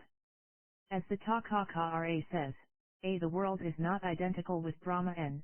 Only it has no separate being independent of its ultimate source A. When AAA superscript 1 Kara denies the reality of effects, he qualifies his denial by some such phrase as A independent of the Kaja or A independent of Goda. If we raise the question as to how the finite rises from out of the bosom of the infinite, AAA superscript 1 Kara says that it is an incomprehensible mystery, Maya. We know that there is the absolute reality, we know that there is the empirical world, we know that the empirical world rests on the absolute, but the how of it is beyond our knowledge. The hypothesis of creation is a weak one, and it assumes that God lived alone for some time and then suddenly it occurred to him to have company, when he put forth the world. The theory of manifestation is not more satisfying, for it is difficult to know how the finite can manifest the infinite. If we say that God is transformed into the world, the question arises whether it is the whole of God that is transformed or only a part. If it is the whole, then there is no God beyond the universe and we lapse into the lower pantheism. If it is only a part, then it means that God is capable of being partitioned. We cannot keep one part of God above and another part below. It would be like taking half a fowl for cooking, leaving the other half for laying eggs. 3 AAA superscript 1 Kara believes that it is not possible to determine logically the relation between God and the world. He asks us to hold fast both ends. It does not matter if we are not able to find out where they meet. The history of philosophy in India as well as Europe has been one long illustration of the inability of the human mind to solve the mystery of the relation of God to the world. The greatest thinkers are those who admit the mystery and comfort themselves by the idea that the human mind is not omniscient. AAA superscript 1 Kara in the East and Bradley in the West adopt this wise attitude of agnosticism. We have the universe with its distinctions. It is not self-sufficient. It rests on something else, and that is the absolute. The relation between the two is a mystery. The idea expressed in the statement A and God saw everything that he had made and behold it was very good does not solve the problem. It assumes that the world is a very good and we have our doubts about it. Unable to believe that a good God could be responsible for the horrors of nature, Plato held that the goodness of God was made somewhat ineffective by the intractableness of nature which he tried in vain to control. The Gnostics strove to express the idea that God was trying to redeem a world created by the devil. Augustine from this worked out his view of a total depravity and the scheme of salvation. Some still clung to the idea of the omnipotence of God by paying him the doubtful compliment, as J.S. Mill says, of making him the creator of the devil. Leibniz argues that even if this world is in many ways defective, it is the best of all possible worlds, but this view implies an uncomplimentary reflection on the power of God. Hegelian absolutism is unable to account for the lapse of the perfect into the imperfect. Bergson emphasizes the conflict of matter and life in the world and believes that the two are the negative and positive phases of one primal consciousness, but he is not able to account for the rise of the two tendencies from the first principle. Croce arrives at the different forms of spirit, theoretical and practical, but he does not give us any metaphysical deduction of these forms from the one spirit. If the forms are all, then there is no absolute, and if there is no absolute, it seems to be a sort of dissolute absolute. A wise agnosticism is more faithful to the situation. But the logical mind of man is not willing to admit defeat. It cannot rest in the idea that the absolute is incomprehensible and that the world hangs on it somehow. It makes the absolute determinate and relates the world to this determinate principle as its expression. In view of the weakness of the human mind, AAA superscript 1 Kara allows these metaphors. The perfection of God overflows into the world. The world is the outflow of the surplus energies of God, the supreme artist. Law or sport brings out the rationality, the freedom, and the joyous exercise of spontaneity involved in the art of creation. We look upon God as a personal Lord, and endow him with the power of self-expression and self-communication. A sterile perfection is an inconceivability. The principle of self-expression is also called Maya. It also stands for the principle of objectivity by interaction with which the subject's self is able to express himself. But these attempts are devices to understand the nature of the relation of God to the world. However that may be, no theory has ever asserted that life is a dream and all experienced events are illusions. One or two later followers of AAA superscript 1 lend countenance to this hypothesis, but it cannot be regarded as representing the main tendency of Hindu thought. The next objection goes to the opposite extreme. To the Hindu, ethical rules are meaningless because the world is divine. Everything is God, and there is no excuse for our interfering with the sacred activities of the pickpocket and the perjurer. The critic believes that he refutes the theory of divine immanence associated with all forms of Indian thought when he exclaims, "Is Piccadilly Circus God? Is Hyde Park Corner God?" The Hindu view rebels against the cold and formal conception of God who is external to the world, and altogether remote and transcendent. The natural law of the world is but a working of God's sovereign purpose. The uniformity of nature, the orderliness of the cosmos, and the steady reaching forward and upward of the course of evolution proclaim not the unconscious throbbing of a soulless engine, but the directing mind of an all-knowing spirit. The indwelling of God in the universe does not mean the identity of God with the universe. According to the latter view, God is so immanent in everything that we have only to open our eyes to see God in it, but also there is nothing of God left outside the whole of things. God lies spread out before us. The world is not only a revelation, but an exhaustive revelation of God. Hindu thought takes care to emphasize the transcendent character of the Supreme. He bears the world but is by no means lost in it. The world is in God and not God in the world. In the universe we have the separate existence of the individuals. Whether the divine spark burns dimly or brightly in the individual, the sparks are distinct from the central fire from which they issue. Hindu thought admits that the immanence of God is a fact admitting of various degrees.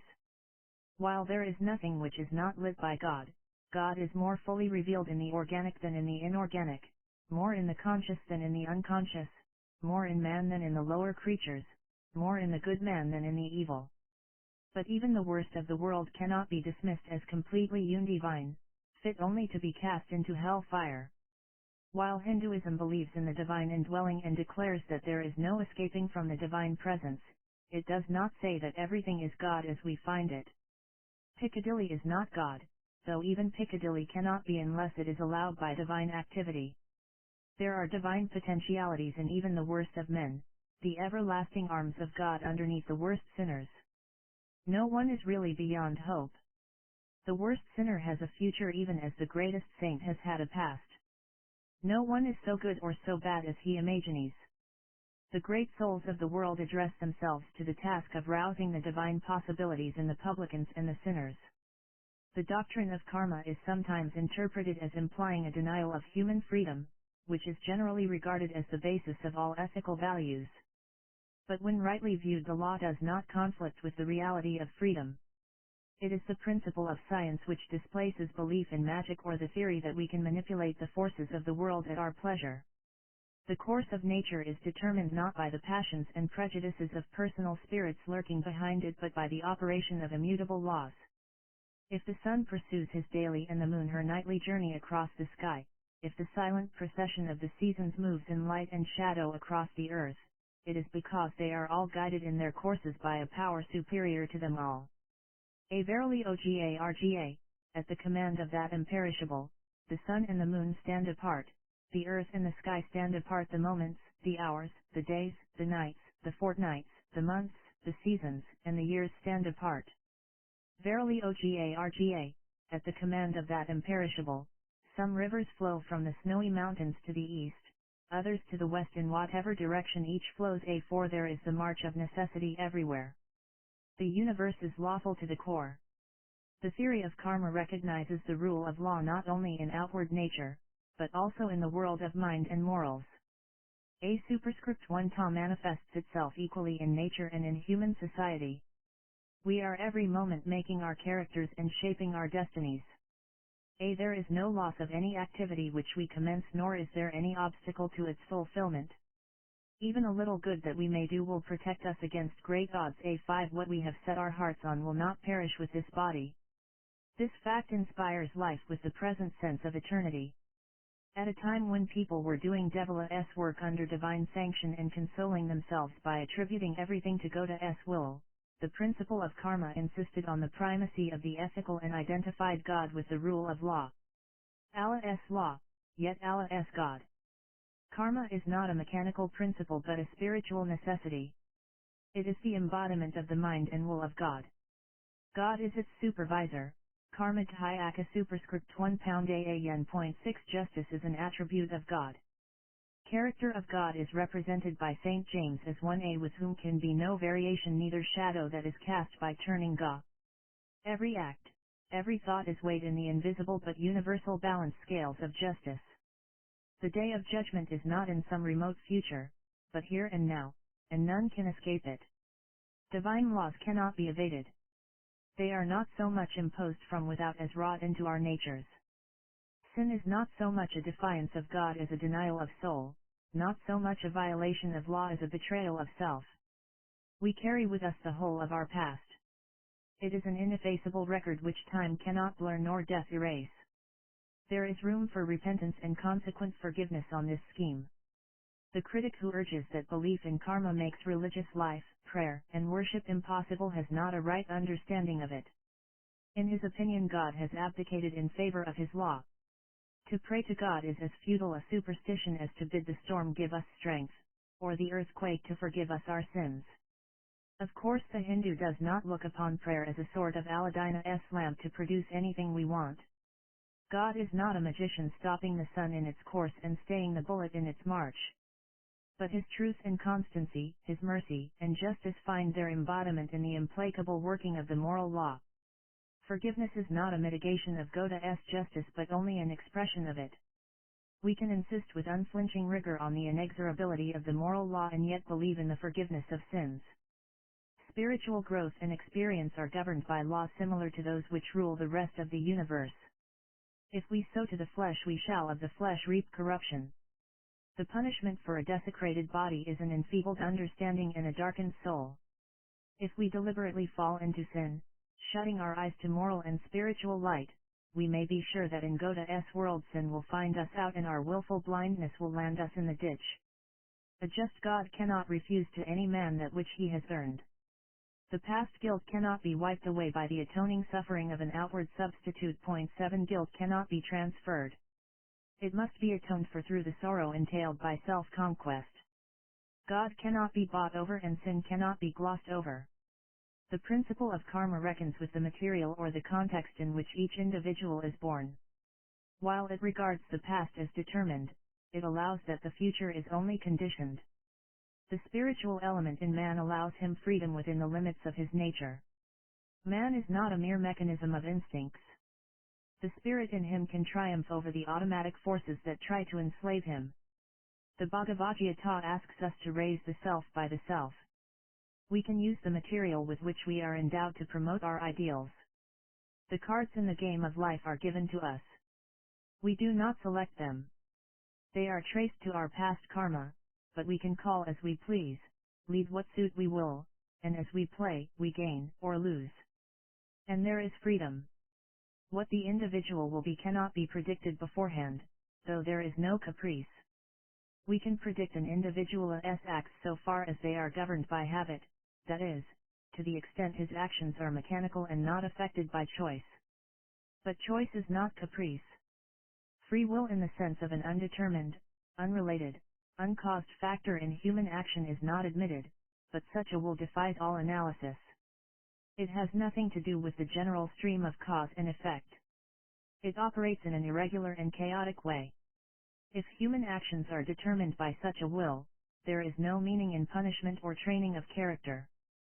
The theory of karma allows man the freedom to use the material in the light of his knowledge. Man controls the uniformities in nature, his own mind and society. There is thus scope for genuine rational freedom, while indeterminism and chance lead to a false fatalism. The universe is not one in which every detail is decreed. We do not have a mere unfolding of a prearranged plan. There is no such thing as absolute prescience on the part of God, for we are all his fellow workers. God is not somewhere above us and beyond us, he is also in us. The divine in us can, if utilized, bring about even sudden conversions. Evolution in the sense of epigenesis is not impossible. For the real is an active developing life and not a mechanical routine.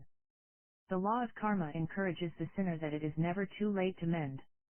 It does not shut the gates of hope against despair and suffering, guilt and peril.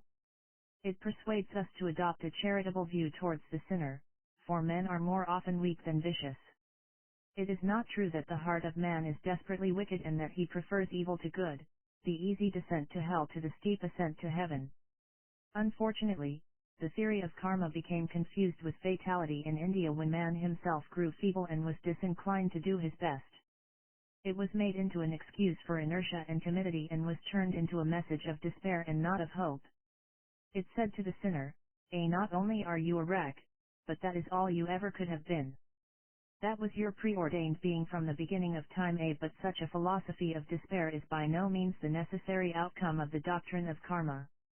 Let us now turn to the practical side of Hinduism. Hinduism is more a way of life than a form of thought.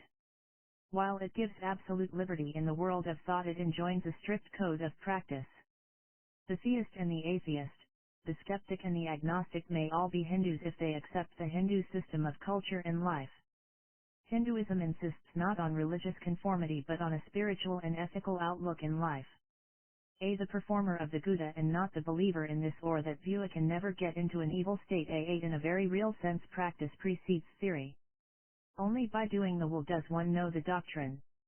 Whatever our theological beliefs and metaphysical opinions may be, we are all agreed that we should be kind and honest, grateful to our benefactors and sympathetic to the unfortunate. Hinduism insists on a moral life and draws into fellowship all who feel themselves bound to the claims which the moral law makes upon them. Hinduism is not a sect but a fellowship of all who accept the law of right and earnestly seek for the truth.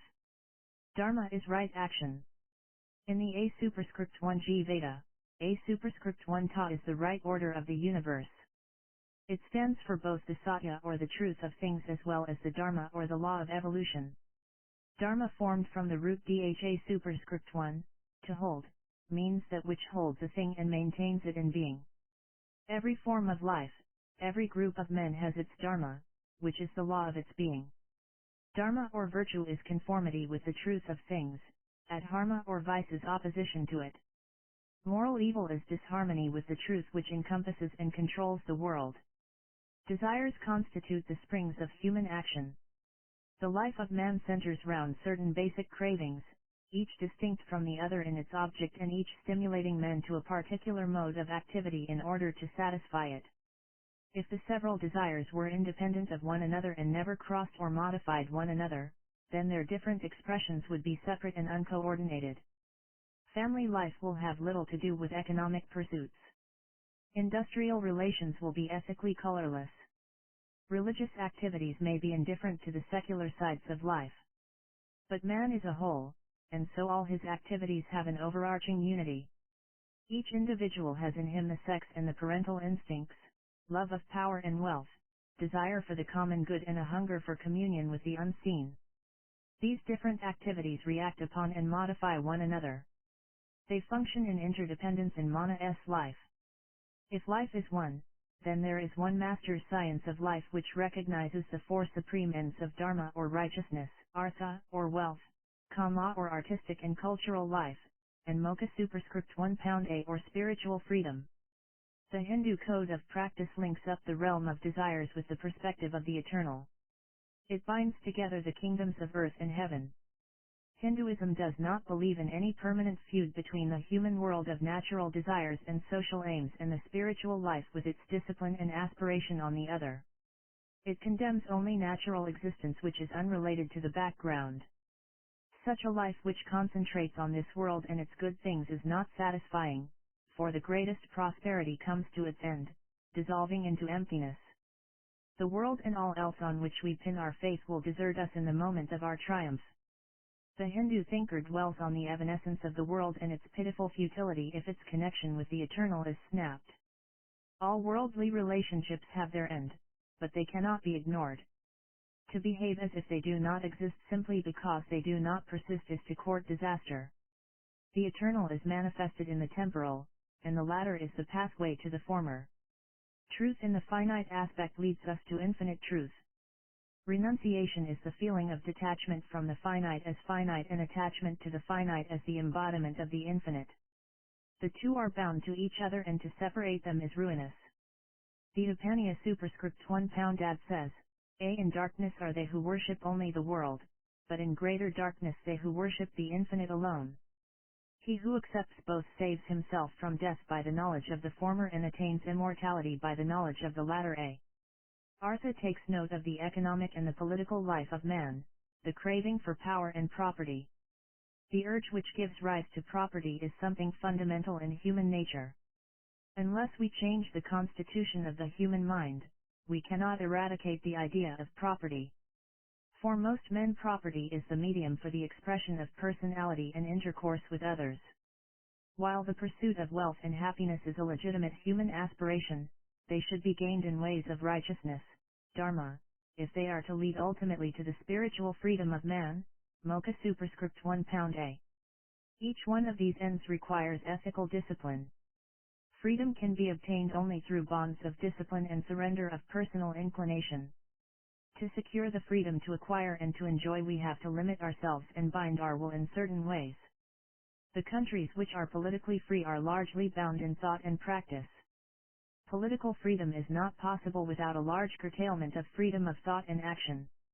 In the interests of spiritual freedom, Hindu society regulated the most intimate details of daily life, and they are the rules of Dharma. These rules are not the same in all parts of the country or in all periods of Hindu history.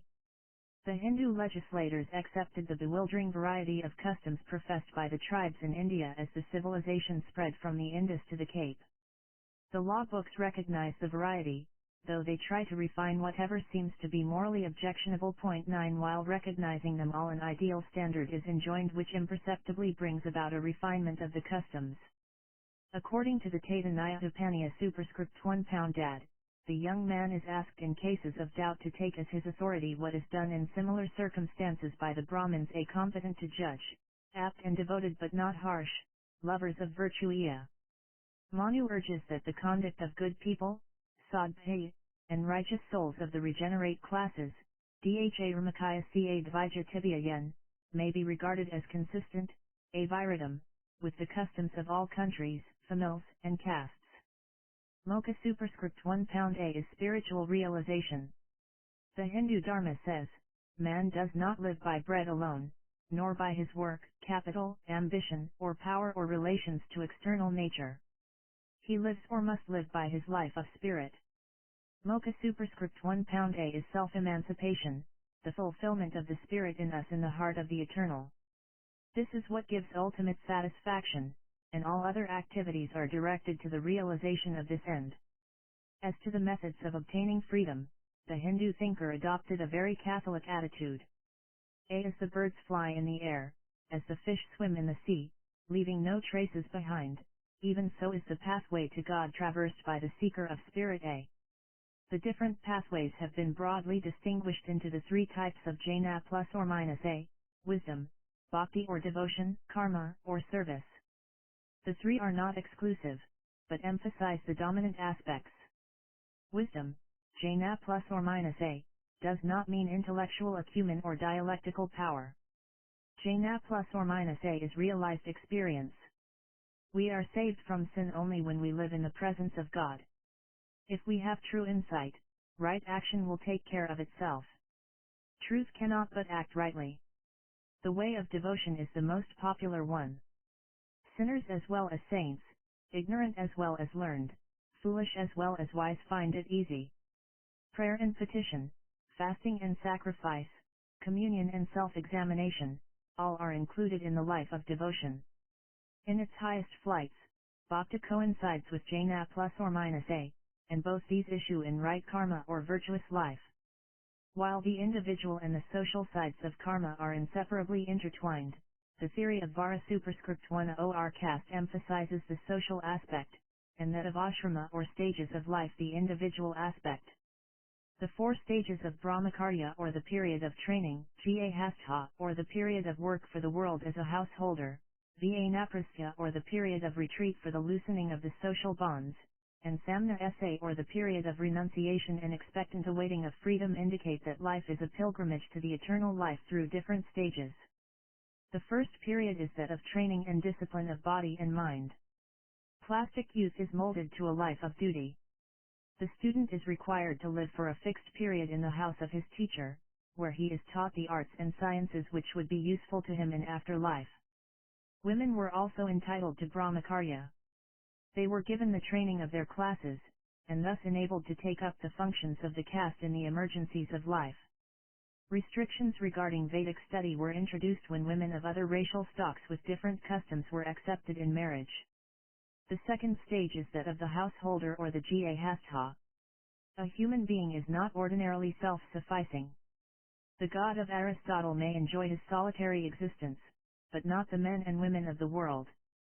These are as a rule encouraged to enter the married life. 10 India has known for centuries what Freud is popularizing in Europe, that repressed desires are more corrupting in their effects than those exercised openly and freely.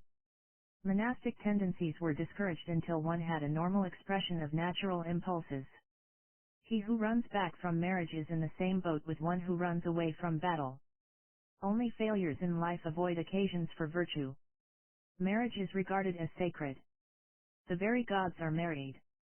When the Hindu descends from the adoration of the Absolute and takes to the worship of a personal god, his god has always a consort. He does not worship a bachelor or a virgin. Eva is Ardhana Riavara, and his image signifies the cooperative interdependent, separately incomplete but jointly complete masculine and feminine functions of the Supreme Being. There is nothing unwholesome or guilty about the sex life. Through the institution of marriage it is made the basis of intellectual and moral intimacies. Marriage is not so much a concession to human weakness as a means of spiritual growth. It is prescribed for the sake of the development of personality as well as the continuance of the family ideal. Marriage has this social side. Every family is a partnership between the living and the dead. The Arada ceremony is intended to impress the idea of the family solidarity on the members. At the end of the ceremony the performer asks, let me, O fathers, have a hero for a son. 11 The Hindu ideal emphasizes the individual and the social aspects of the institution of marriage. Man is not a tyrant nor is woman a slave, but both are servants of a higher ideal to which their individual inclinations are to be subordinated. Sensual love is sublimated into self-forgetful devotion. Marriage for the Hindu is a problem and not a datum. Except in the pages of fiction we do not have a pair agreeing with each other in everything, tastes and temper, ideals and interests. Irreducible peculiarities there will always be, and the task of the institution of marriage is to use these differences to promote a harmonious life. Instincts and passions are the raw material which are to be worked up into an ideal whole. Though there is some choice with regard to our mates, there is a large element of chance in the best of marriages. Carve as we will that mysterious block of which our life is made, the black vein of destiny or chance, whatever we may call it, appears again and again in it. That marriage is successful which transforms a chance mate into a life companion. Marriage is not the end of the struggle, it is but the beginning of a strenuous life where we attempt to realize a larger ideal by subordinating our private interests and inclinations. Service of a common ideal can bind together the most unlike individuals. Love demands its sacrifices. By restraint and endurance, we raise love to the likeness of the divine. In an ideal marriage the genuine interests of the two members are perfectly reconciled. The perfectly ethical marriage is the monogamous one. The relation of Rama and Sa Ta, or Sa Vitra and Satyava N, where the two stand by each other against the whole world, is idealized in the Hindu scriptures. In the absence of absolute perfection, we have to be content with approximations. We need not, however, confound the higher with the lower. 8 different kinds of marriages are recognized in the Hindu law books. Manu did not shut his eyes to the practices of his contemporaries. He arranges the different kinds of marriages in an order. While marriages in which personal inclination is subordinated rank high, those by mutual choice, Ga and Darva, force, Ra ka superscript £1 ASA, purchase, Asura, come lower. The lowest is Paya Aca. When the lover ravishes a maiden without her consent, when she is asleep, or intoxicated or deranged in mind, we have a case of Paya Aca marriage. 12. It is a very low kind of marriage, but admitted as valid with the laudable motives of giving the injured women the status of wives and their offspring legitimacy. Insistence on the interests of the family led to a compromise of the monogamous ideal. While the monogamous ideal is held up as the best, polygamy was also tolerated. When you have no male offspring, or when, by mistake or chance, you seduce a woman when you are married, it is your duty to protect her from desertion and from public scorn, save her from a life of infamy and degradation, and protect her children who are in no way responsible for the ways of their parents. In such cases polygamy is permissible. The story of the epic Ramayana has for one of its chief lessons the evils of polygamy. The palace of Datarata was a center of intrigue, and Rama, the hero of the story, stands up for the monogamous ideal. A system which looks upon marriage as compulsory for all has its own weaknesses, though it does not develop large numbers of unmarried women who see no meaning in life. It is obliged to discountenance the remarriage of widows. 13. It unconsciously tends to lower the marriageable age of girls. It is necessary for the leaders to remember the Hindu ideals and bring about a more satisfactory state of affairs. The recognition of the spiritual ideal of marriage requires us to regard the marriage relation as an indissoluble one. So long as we take a small view of life and adopt for our guide the fancy or feeling of the moment, marriage relation cannot be regarded as permanent. In the first moments of infatuation we look upon our partners as angels from heaven, but soon the wonder wears away, and if we persist in our passion for perfection, we become agitated and often bitter. The unrest is the effect of a false ideal.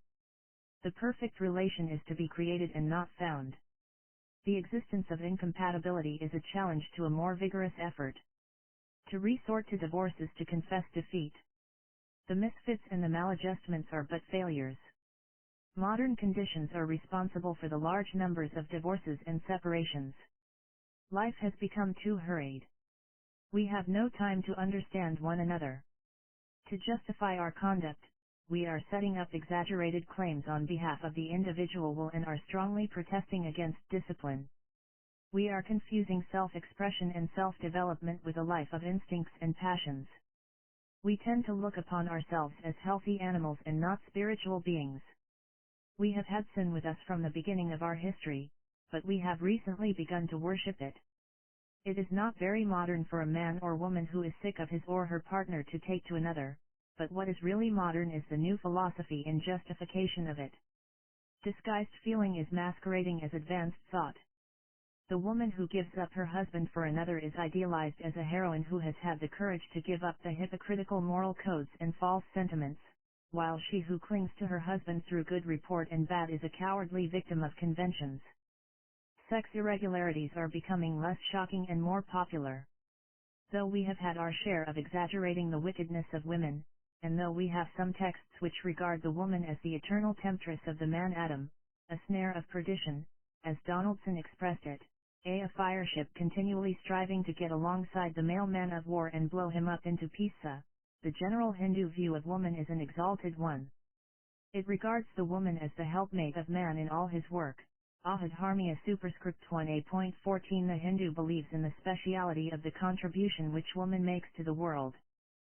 She has special responsibilities and special duties.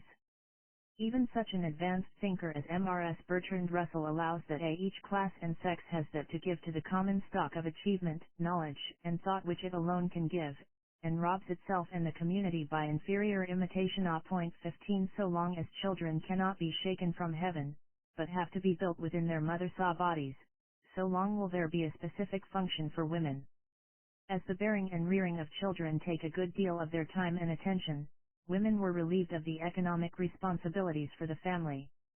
While man is expected to take to the worldly pursuits, yaja plus or minus opera dha naya, woman is capable of great heights of self-control and self-denial, te payan pra dha naya. The stricter code of morality applied to women is really a compliment to them, for it accepts the natural superiority of the women. But the modern woman, if I may say so, is losing her self-respect.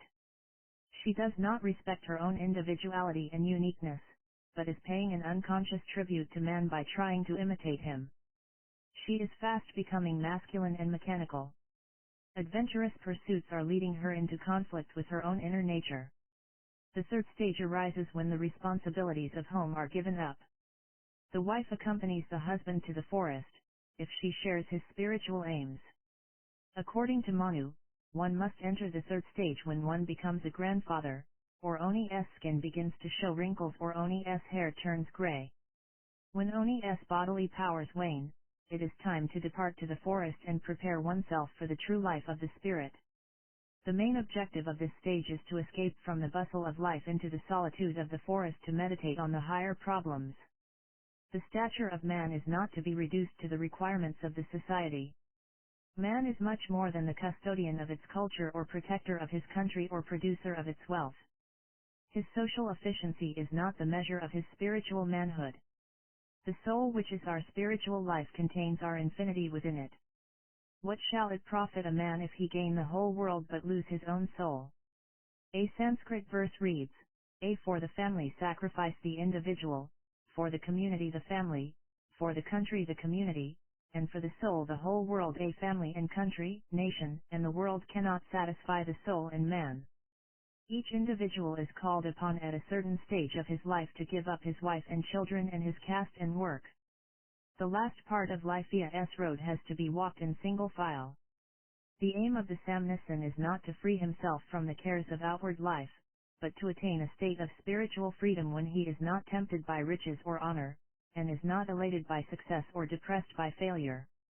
He develops a spirit of equanimity and so bears patiently improper words and does not insult anyone.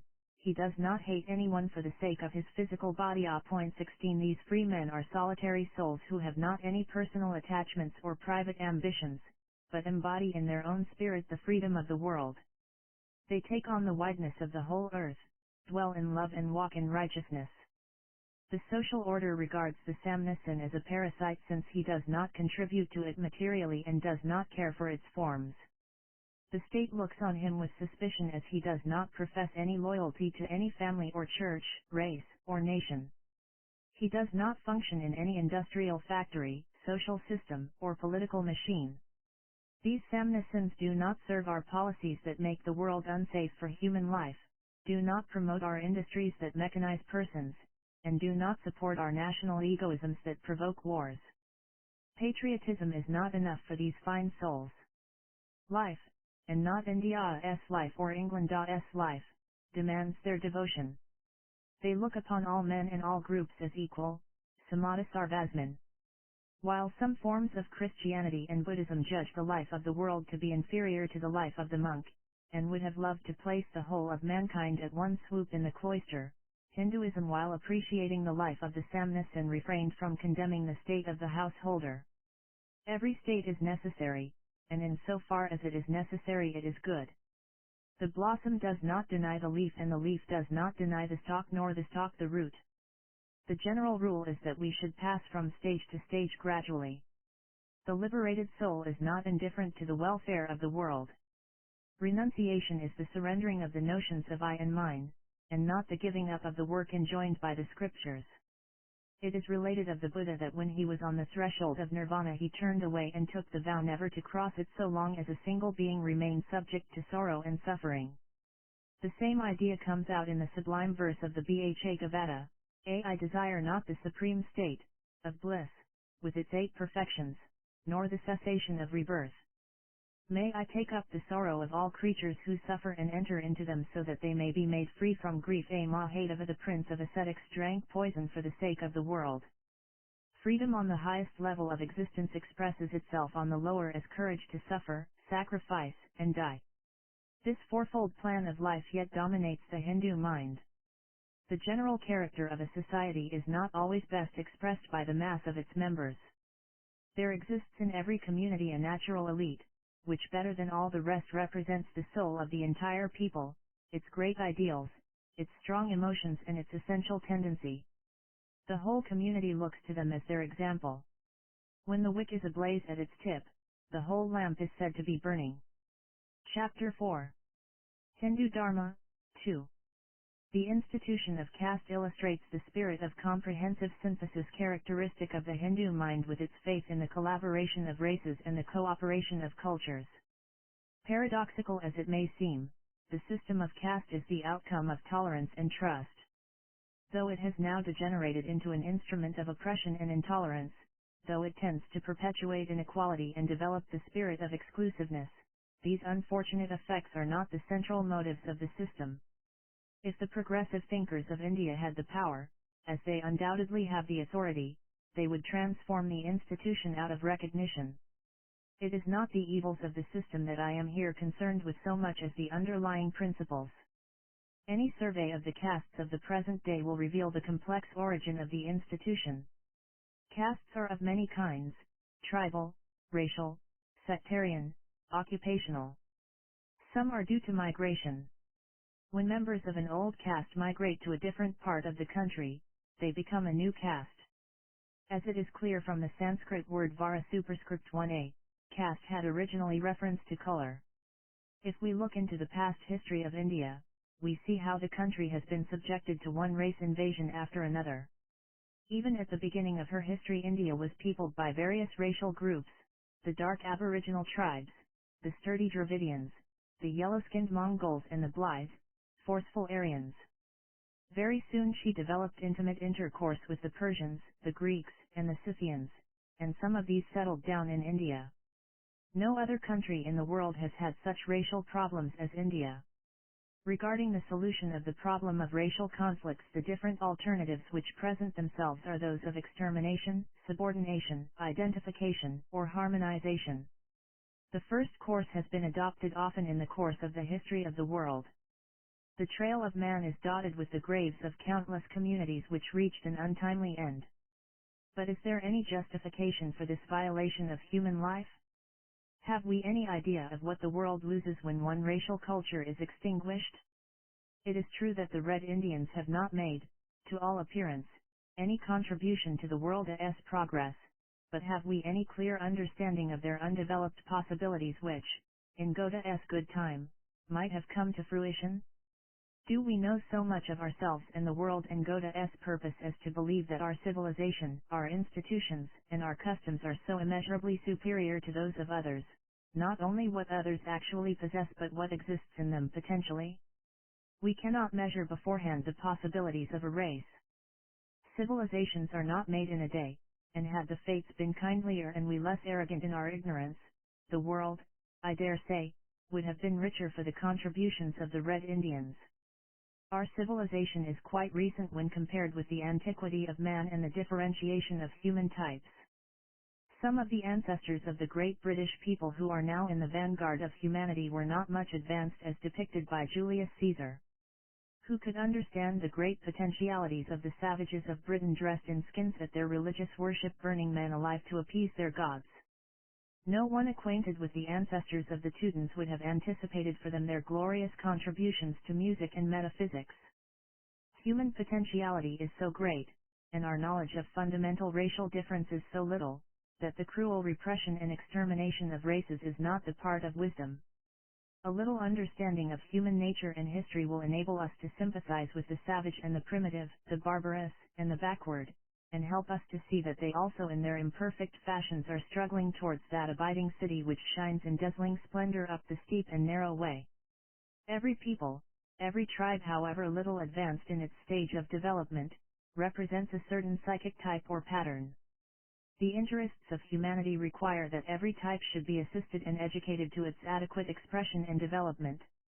No race lives to itself and no race dies to itself. Besides, the backwardness of races is due to environmental conditions, physical, social and cultural. Races show considerable powers of adaptation when an external stimulus is applied to them. When extermination is impossible, the powerful races of the world adopt the second alternative of subordination. They act on the maxim, spare the slave and smash the rebel. The superior races of the world cannot have a clean conscience if they remember their dealings with the colored ones on the Congo, in Brazil, in Peking at the time of the Boxer Revolution, and in America today. For a man like Lord Milner, the British Empire meant the brotherhood of communities of like blood and the mastery of the British race over the non-British dependencies. Civilization is not the suppression of races less capable of or less advanced in culture by people of higher standing.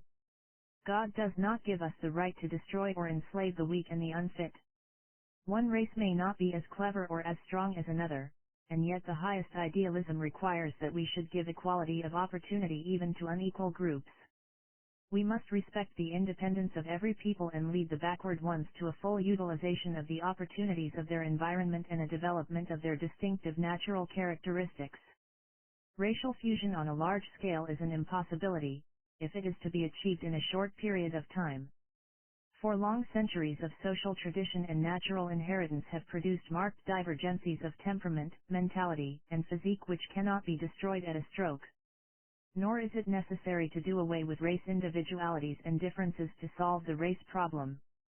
Uniformity is not the meaning of unity. In dealing with the problem of the conflict of the different racial groups, Hinduism adopted the only safe course of democracy, viz. that each racial group should be allowed to develop the best in it without impeding the progress of others. Every historical group is unique and specific and has an ultimate value, and the highest morality requires that we should respect its individuality. Caste, on its racial side, is the affirmation of the infinite diversity of human groups. Though the Vedic Aryans started their life in India with a rigid and narrow outlook, regarding themselves as a sort of chosen people, they soon became universal in intention and developed an ethical code applicable to the whole of humanity, a Manava Dharma. Those who tried to bring together different races in India are worshipped as the makers of the Hindu society. Rama used the aboriginal tribes in the work of civilizing the South. He brought together the Aryans and the non-Aryans, and so did Ka superscript 1a superscript 1a superscript 1a and the Buddha. When the aboriginal tribes and others accepted the Hindu standpoint, they did not surrender their own individuality but modified it as well as the Hindu spirit which they absorbed. The change is as much in the new group form as in the old ideal. The tribes were admitted into the larger life of Hinduism with the opportunities and the responsibilities which that life gave them, the opportunities to share in the intellectual and cultural life of the Hindus and the responsibilities of contributing to its thoughts, its moral advancement and its spiritual worth, in short, to all that makes a nation's life. Each group dealt with the Hindu ideas in its own characteristic way. We need not overrate the stagnation of the aboriginal tribes. They were also raised above the welter of savagery and imbued with the spirit of gentleness. Sheltered on the same soil, bound together by common interests, evolving under the influence of common psychic and moral surroundings, the different component tribes not only improved in their level but became adapted to each other in spite of diversity of origin. Mr. Valentine Kyrole remarks, the supple and subtle forces of Hinduism had already in prehistoric times welded together the discordant beliefs and customs of a vast variety of races into a comprehensive fabric sufficiently elastic to shelter most of the indigenous populations of India, and sufficiently rigid to secure the Aryan Hindu ascendancy. A1. Indiscriminate racial amalgamation was not encouraged by the Hindu thinkers. The Hindu scriptures recognized the rules about food and marriage which the different communities were practicing. What we regard as the lower castes have their own taboos and customs, laws, and beliefs which they have created for themselves in the course of ages. Every member of the group enters into the possession of the inheritance bequeathed.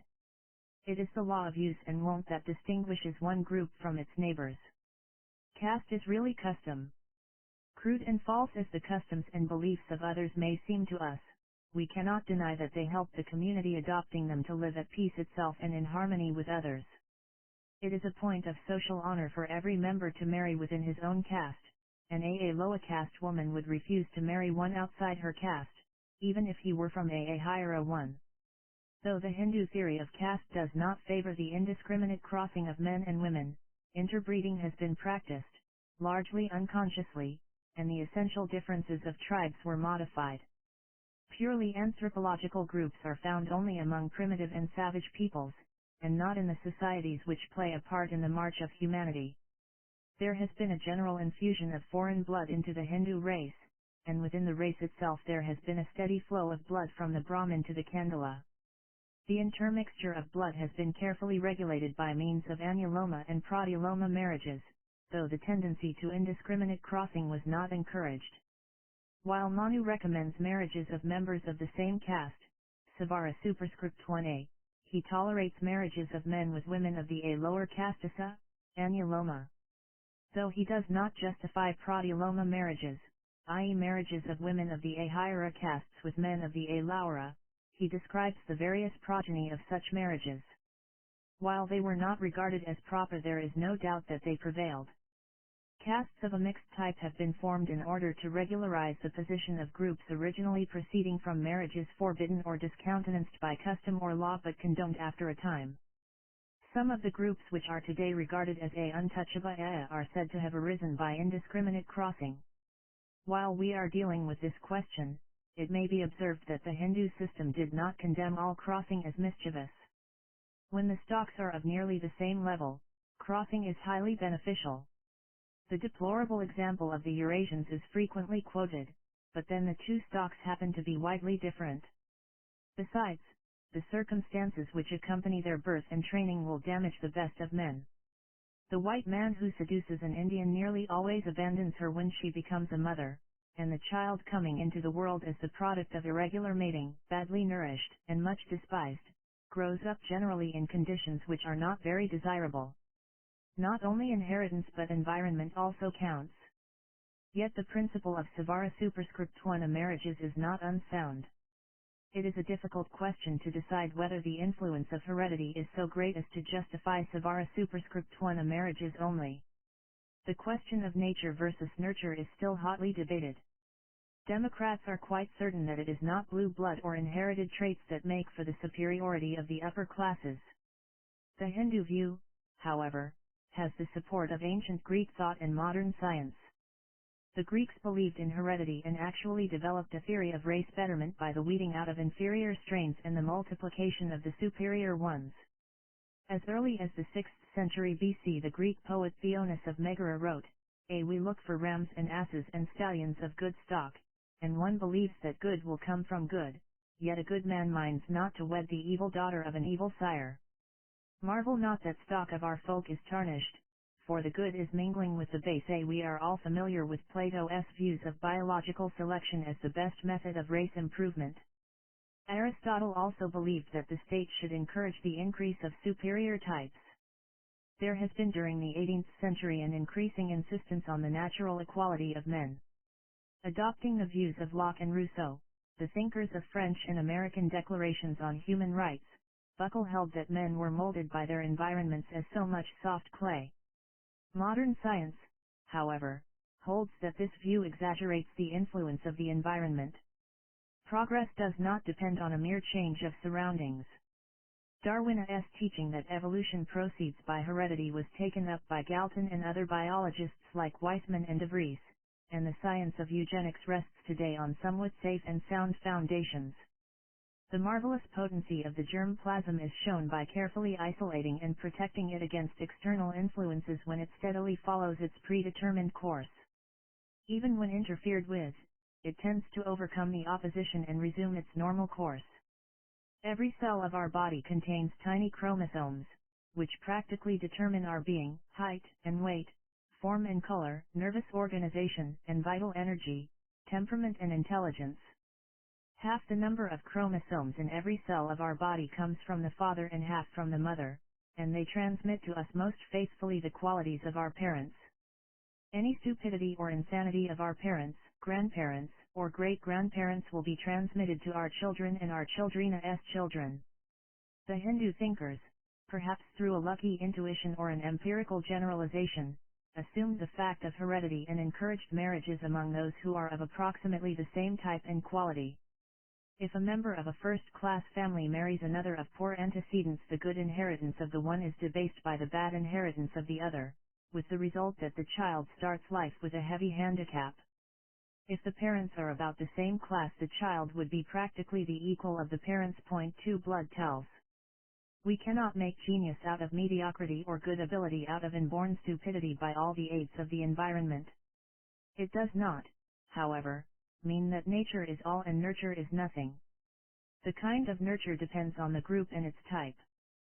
So long as we had the caste system, both nature and nurture cooperated.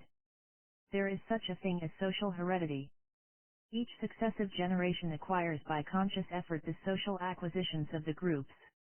If we want to prevent the suicide of the social order, some restrictions have to be observed with regard to marital relations. Marriages should be, not necessarily in one's own caste but among members of approximately the same level of culture and social development. For castes also degenerate. As sons are expected to follow the calling of their fathers, superior individuals are not allowed to grow higher than the groups, and the inferior ones are not allowed to sink lower into their proper scale. Caste, as it is, has not made room for high-born incompetence and low-born talents. While every attempt should be made to energize the weak and the lowly by education and moral suasion, indiscriminate marriage relations do not seem to be always desirable. Without creating great racial disturbances, the Hindu spirit brought about a gradual racial harmony. The synthesis of caste started as a social organization of different ethnic types. There is no doubt that there are many animists who have not been assimilated by Hinduism. When Hindu India lost its independence, its work of assimilation and reform stopped, though the present-day Hindu leaders are slowly realizing their responsibilities towards them. Caste was the answer of Hinduism to the forces pressing on it from outside. It was the instrument by which Hinduism civilized the different tribes it took in. Any group of people appearing exclusive in any sense is a caste. Whenever a group represents a type, a caste arises. If a heresy is born in the bosom of the mother faith, and if it spreads and produces a new type, a new caste arises.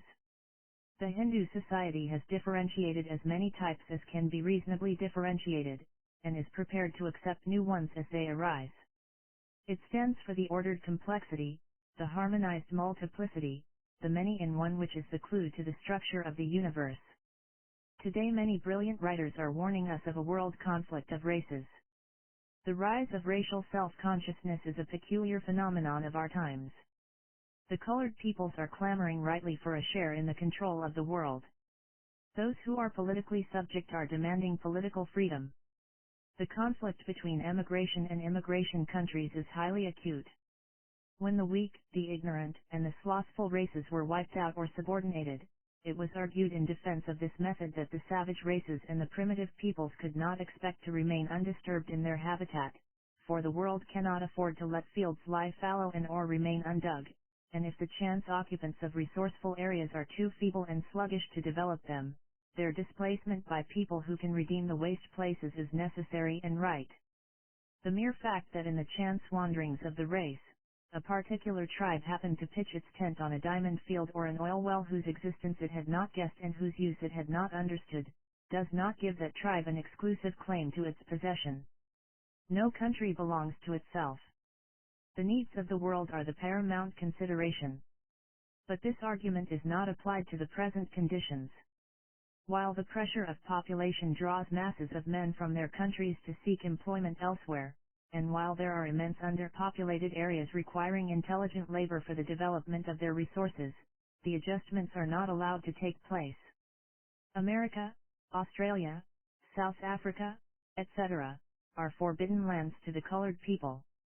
Latin America is very sparsely populated, and might easily contain 10 times its present number and increase its production to an almost unlimited extent.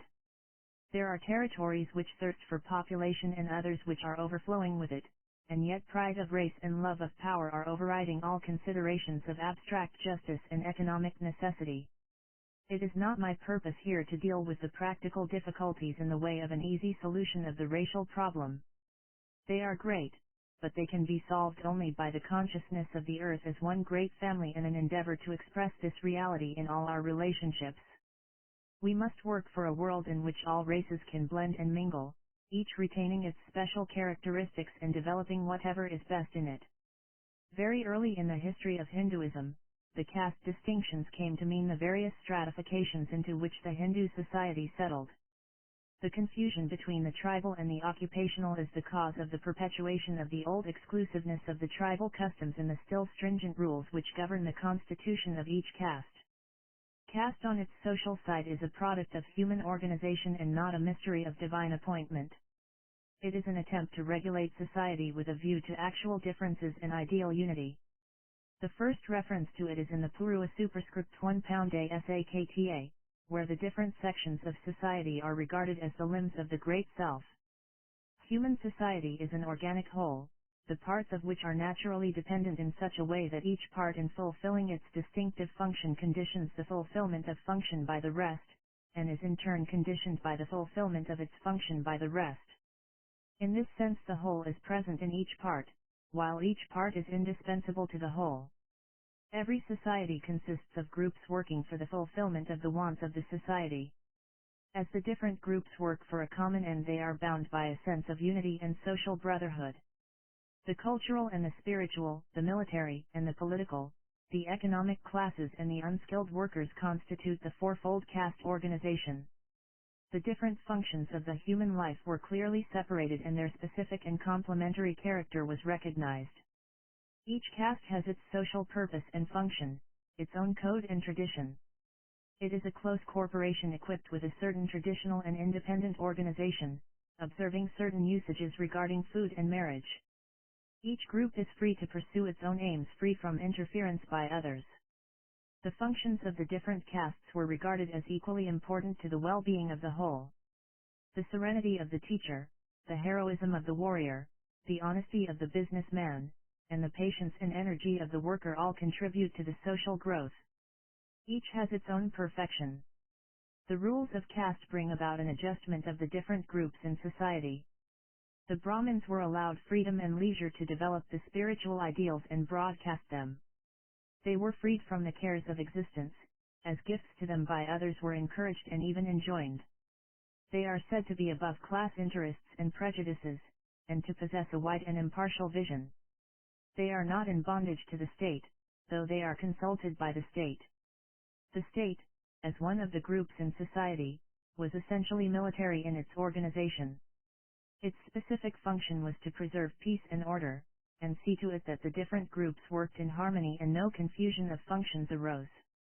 The government was an executive organization expected to carry out the best interests of the people. The Brahmins, as the advisors of the government, point out the true interests of society.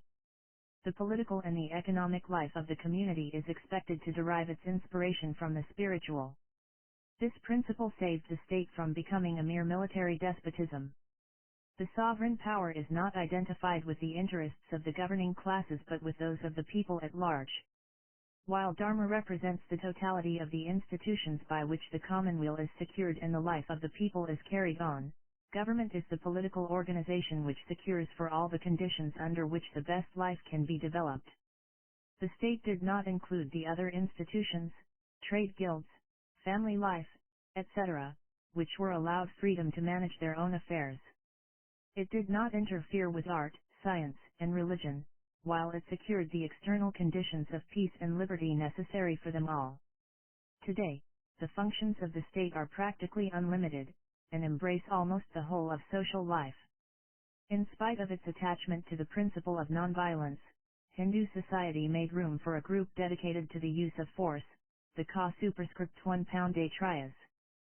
As long as human nature is what it is, as long as society has not reached its highest level, we require the use of force.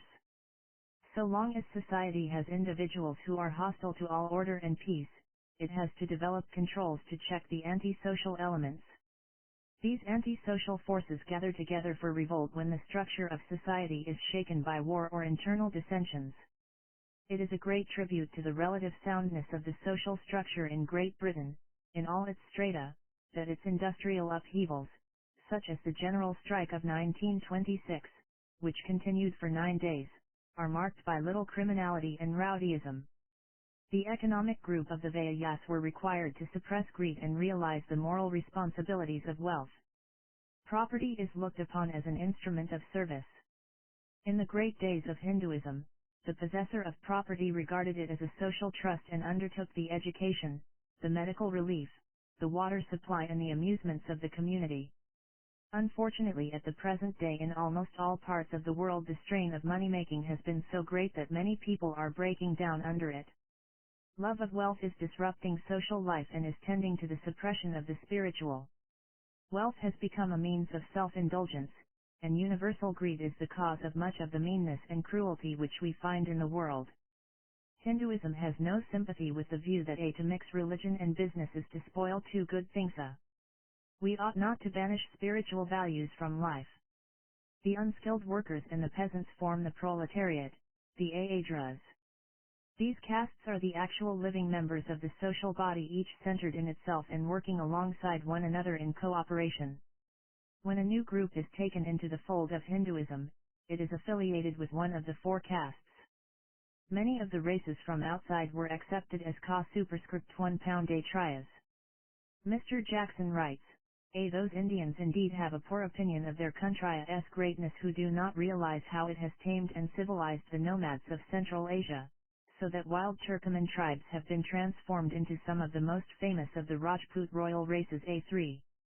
The system of caste insists that the law of social life should not be cold and cruel competition, but harmony and cooperation. Society is not a field of rivalry among individuals. The castes are not allowed to compete with one another.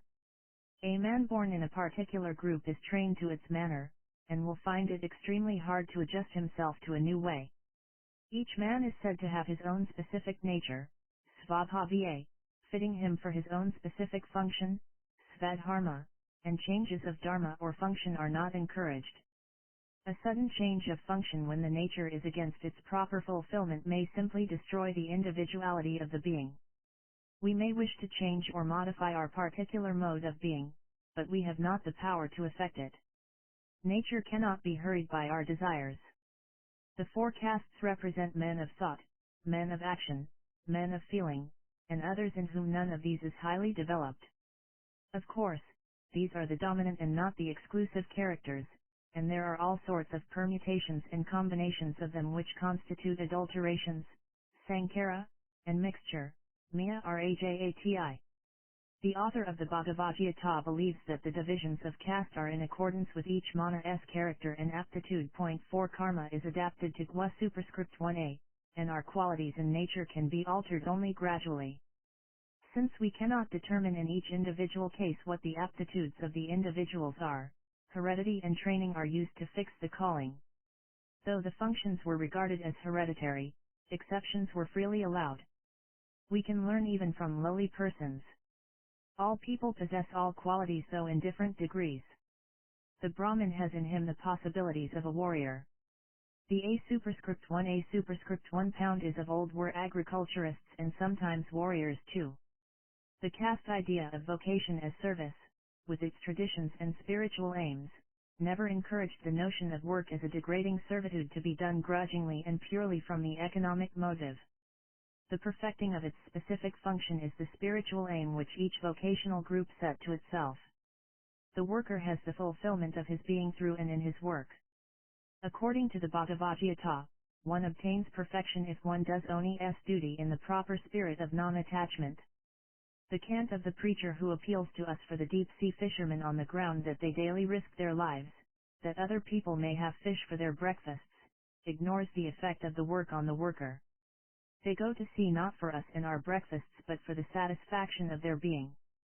Our convenience is an accident of their labors. Happily the world is so arranged that each mana's good turns out to be the good of others. The loss of artistic vitality has affected much of our industrial population.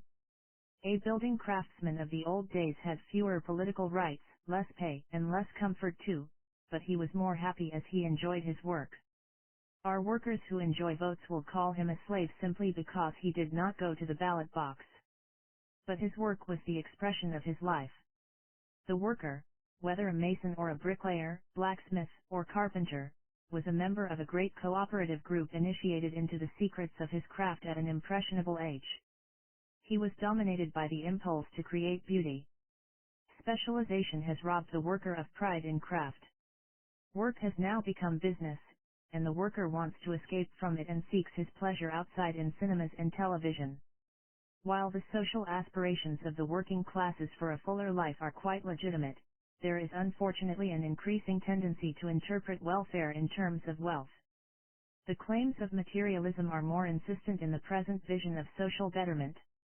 The improvement of human nature is the true goal of all endeavor, though this certainly requires an indispensable minimum of comfort to which the worker is entitled. We are now face to face with class conflicts. There has grown up an intense class consciousness with elements of suspicion and hatred, envy, and jealousy. We are no more content to bring up our children in our own manner of life, but are insisting that all doors must be opened to those equipped with knowledge. The difficulties are due to the fact that some occupations are economically more paying, and all wish to knock at the paying doors. Democracy is so interpreted as to justify not only the very legitimate aspiration to bring about a more equitable distribution of wealth, but also the increasing tendency for a leveling down of all talent. This is not possible. There will always be men of ability who lead and direct, and others who will obey and follow. Brains and character will come to the top, and within the framework of democracy we shall have an aristocracy of direction. It is not true that all men are born equal in every way, and everyone is equally fit to govern the country or till the ground. The functional diversities of workers cannot be suppressed. Every line of development is specific and exclusive. If we wish to pursue one, we shall have to turn our attention away from others. While we should remove the oppressive restrictions, dispel the ignorance of the masses, increase their self-respect, and open to them opportunities of higher life, we should not be under the illusion that we can abolish the distinctions of the genius and the fool, the able organizer and the submissive worker. Modern democracies tend to make us all mere human beings, but such beings exist nowhere. India has to face in the near future the perils of industrialism. In factory labor where men are mechanized, where they have little to do with the finished product, and cannot take any pleasure in its production, work is mere labor, and it does not satisfy the soul. If such mechanical work cannot be done by machines, if men have to do it, the less of it they have to do the better for them. The more the work tends to become mechanical and monotonous, the more necessary it is that the worker should have larger leisure and a better equipment for the intelligent use of it. The standard of employment must be raised not merely in wages, but in welfare. Mechanical work should be economically more paying than even that of the artist or the statesman. For in the latter case work is its own reward. In ancient India the highest kind of work, that of preserving the treasures of spiritual knowledge, was the least paid. The Brahmin had no political power or material wealth. I think there is some justice in this arrangement, which shows greater sympathy for those whose work is soul-deadening. We have also to remember that the economic factor is not the most important in a Mana's life. A Mana's rank is not to be determined by his economic position. Gambling peers are not higher than honest artisans. The exaltation of the economic will lead to a steady degradation of character.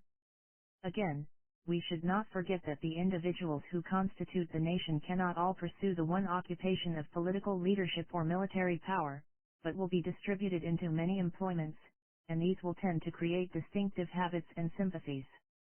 Though there may be transfers from one group to another, they are not likely to be numerous. We are not so certain today as we were a century ago that the individualistic conception of society is the last word in social theory. The moral advantages of the spiritual view of society as an organic whole are receiving greater attention. A living community is not a loose federation of competing groups of traders and teachers, bankers and lawyers, farmers and weavers, each competing against all the rest for higher wages and better conditions. If the members of the different groups are to realize their potentialities, they must share a certain community of feeling, a sense of belonging together for good or evil. There is much to be said from this point of view for the system of caste which adheres to the organic view of society and substitutes for the criterion of economic success and expediency a rule of life which is superior to the individual's interests and desires. Service of Oni's fellows is a religious obligation. To repudiate it is impiety. Democracy is not the standardizing of everyone so as to obliterate all peculiarity. We cannot put our souls in uniform. That would be dictatorship. Democracy requires the equal right of all to the development of such capacity for good as nature has endowed them with. If we believe that every type means something final, incarnating a unique possibility, to destroy a type will be to create a void in the scheme of the world. Democracy should promote all values created by the mind. Each kind of service is equally important for the whole. Society is a living organism, one in origin and purpose though manifold in its operations. There can be no real freedom in any section or class in a society so long as others are in bondage. It is a truly democratic ideal that is uttered in the words, may all cross safely the difficult places of life, may all see the face of happiness, may all reach that right knowledge, may all rejoice everywhere. While the system of caste is not a democracy in the pursuit of wealth or happiness, it is a democracy so far as the spiritual values are concerned, for it recognizes that every soul has in it something transcendent and incapable of gradations, and it places all beings on a common level regardless of distinctions of rank and status, and insists that every individual must be afforded the opportunity to manifest the unique in him. Economically we are a cooperative concern or brotherhood where we give according to our capacity and take according to our needs. Politically we enjoy equal rights in the sight of law, and these two enable us to attain true spiritual freedom. A just organization of society will be based on spiritual liberty, political equality, and economic fraternity. In the social order we find that one dominant group invariably subordinates others.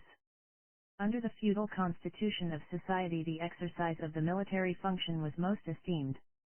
In modern capitalist organizations wealth dominates. In the Hindu scheme the cultural forms the highest and the economic lowest, for the cultural and the spiritual are ends in themselves and are not pursued for the sake of anything else. The highest in the social hierarchy is the true Brahmin, in whom we find a complete union of opposites, a self-sacrifice which is true freedom, a perfect self-control which is perfect service, absence of personal ambition along with the most intense devotion to the world. The valiant knight, the Ka superscript 1 pound a Triya hero, is not the ideal of India, for he has not the vision of the whole. He identifies himself with one part as against another. He has always something opposed to him which he aims at overpowering. The Brahmin sage who sees the whole of life stands above parties and is centered in the whole, surveying all manifestations. He would be untrue to himself if he identified himself with one part as against another. If he does not fight it is not because he rejects all fighting as futile, but because he has finished his fights. He has overcome all dissensions between himself and the world and is now at rest. Both Buddha and Christ were tempted by the evil one, who had to be defeated before they could obtain freedom.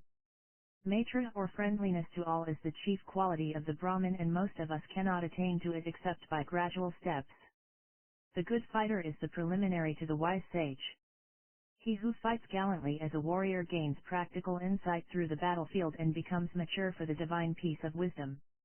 Courage on the battlefield manifested in giving and receiving wounds, in dealing death and frankly meeting it, is praised by Aristotle and many militarists. The willingness to sacrifice Oni's life is the mark of the superior person. Courage becomes the chief virtue of the Ka superscript 1 pound a Triya, but this type is not the highest.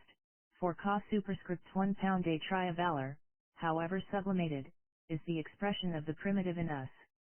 We shall have wars and soldiers so long as the brute in us is untamed. Even highly civilized men become brutal at times. The tendency to cruelty is repressed in them rather than outgrown.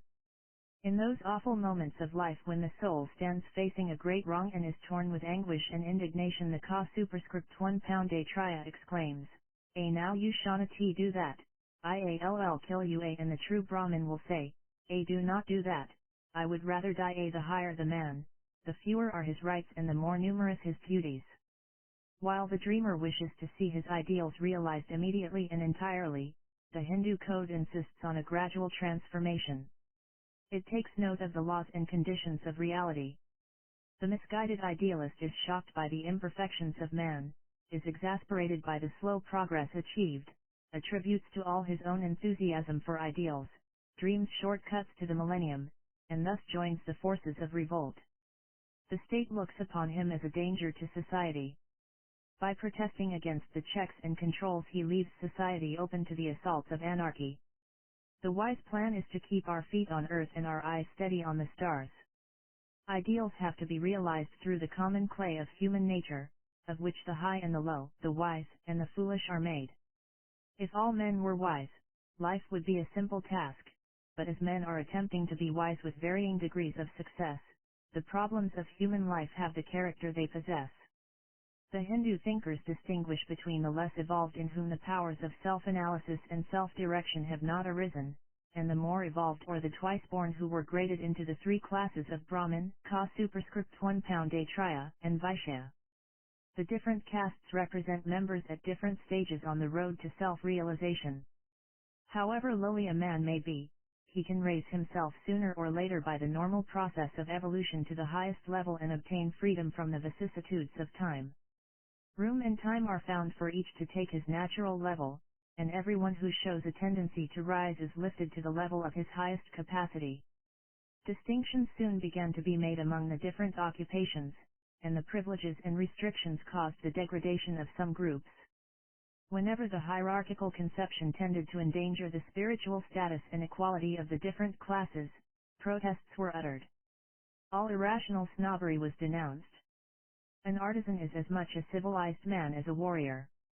In the early days of the human race, it is said, there were no class distinctions, since all are born from the supreme point 5 according to the AA superscript 1 UTI, the fishermen, the slaves, and the gamblers are all divine. The Bhagavata makes out that there is only one class even as there is only one God. Manu says that all men are born unregenerate, AADRA, by the first or physical birth, but become regenerate, Vijja, by the second or spiritual birth. Caste is a question of character. One becomes a Brahmin by his deeds not by his family or birth, even a Ca superscript 1a. A law is a Brahmin if he is of pure character. A6 Some of the great A superscript 1a superscript 1 pound is worshipped by the Brahmins or half-castes and hybrids. That A superscript 1 pound A superscript 1ha was born of a prostitute, via sa of a fisherwoman, para-era of a Caa superscript 1a. A law girl. 7 Conduct counts and not birth. So far as the attainment of perfection is concerned, even the A lower castes can attain as much as the A higher. Ka superscript 1a superscript 1a superscript 1a says in the Bhagavad Gita, those who take refuge in me even of inferior birth, women, and Aadras, they also attain the highest state. The outcasts who have devotion are entitled to get the saving knowledge through the name of God. Women, Aadras and degraded Brahmins are entitled to get it through the Tantras. A9 The passion for perfection burns with as keen a flame in the destitute as well as the opulent, the weak as well as the strong. Love is not the possession of a class, nor is imaginative piety a commodity to be bought in markets. Social distinctions disappear so far as these gifts go. While we all are entitled to perfection, different people are allowed to use the methods which have come down to them through their own group forms. The three upper castes are entitled to obtain perfection through the performance of Vedic sacrifices which the fourth is not allowed to do.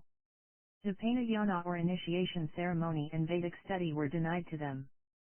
Society was perhaps anxious to preserve its useful members from losing their heads over them. Saving knowledge can be gained apart from Vedic study and rites. AAA superscript 1 Tara allows that Aadras like Sata and Vijra obtain the highest knowledge by virtue of their previous life. Through a study of the epics and the Pura A superscript 1 as, through meditation, japa, fasting, upavasa, and worship of God, Pajaya, one can attain the supreme.